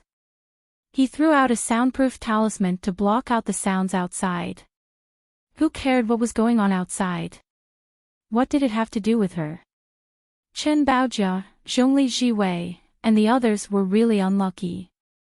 The two big bears consciously didn't touch any of the tents, but they kept chasing after Chen Baojia and Zhongli Jiwei. Both sides fought fiercely until the Holy Sun led a group of people back for lunch. Only then did they stop and call it a day. The two big bears were both intelligent. When they saw so many people returning to the camp, how could they continue to stay here? He hurriedly roared, and the two big bears, one male and one female, carried their babies and ran away. At this time, Chen Baojia, Zhongli Jiwei, and the others had already been beaten black and blue by Dexiong. Even their parents couldn't recognize them. One of Chen Baojia's arms was even broken, and half of it was hanging in front of her chest. She groaned and complained incessantly.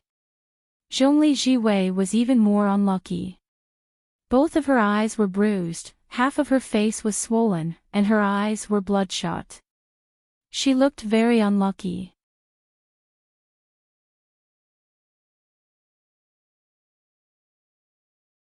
Chapter 3074.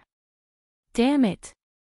If that damn blind bear's slap had been a little more ruthless, her head would have been smacked off. There was simply no justice in this world. Why did they have to be so miserable and miserable? Chen Baojia and Zhongli Jiwei sat paralyzed on the ground, gasping for breath.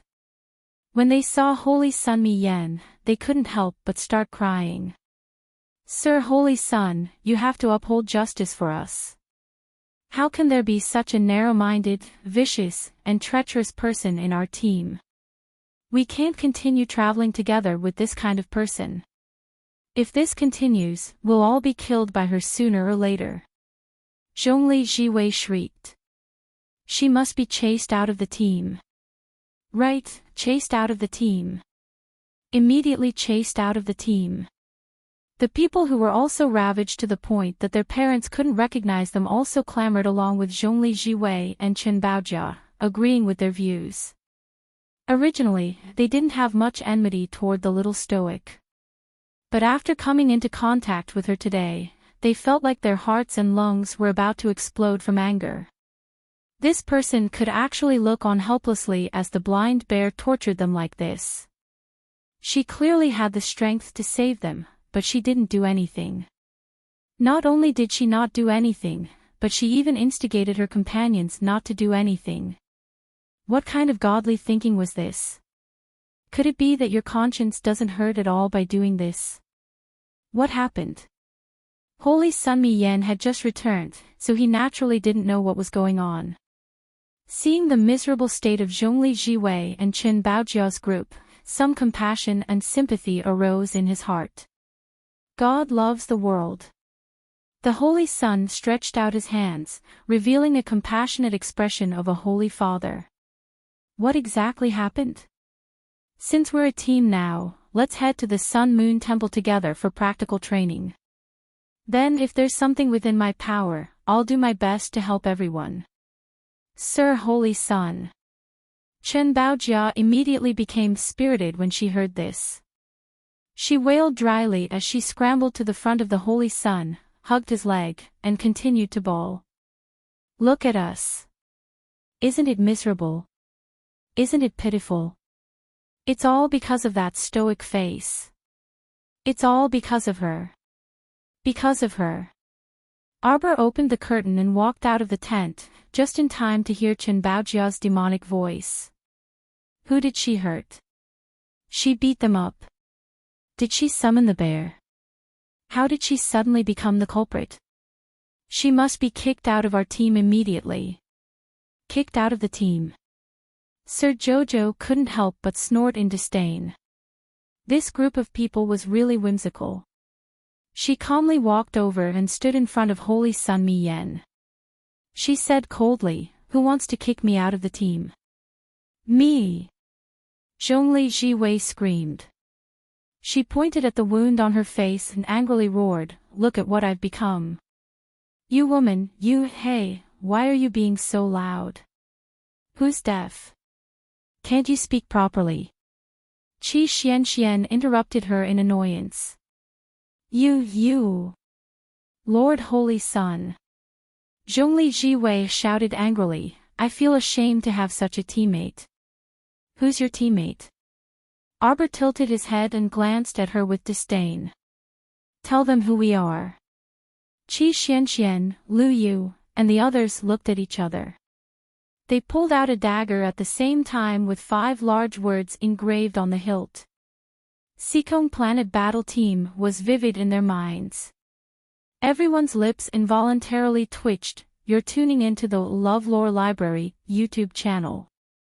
We're so grateful for your support, and don't forget to subscribe to join us on this incredible journey through captivating stories. Your generosity through donations truly makes a world of difference, as it's the primary source of revenue that allows me to expand and enhance this channel for you.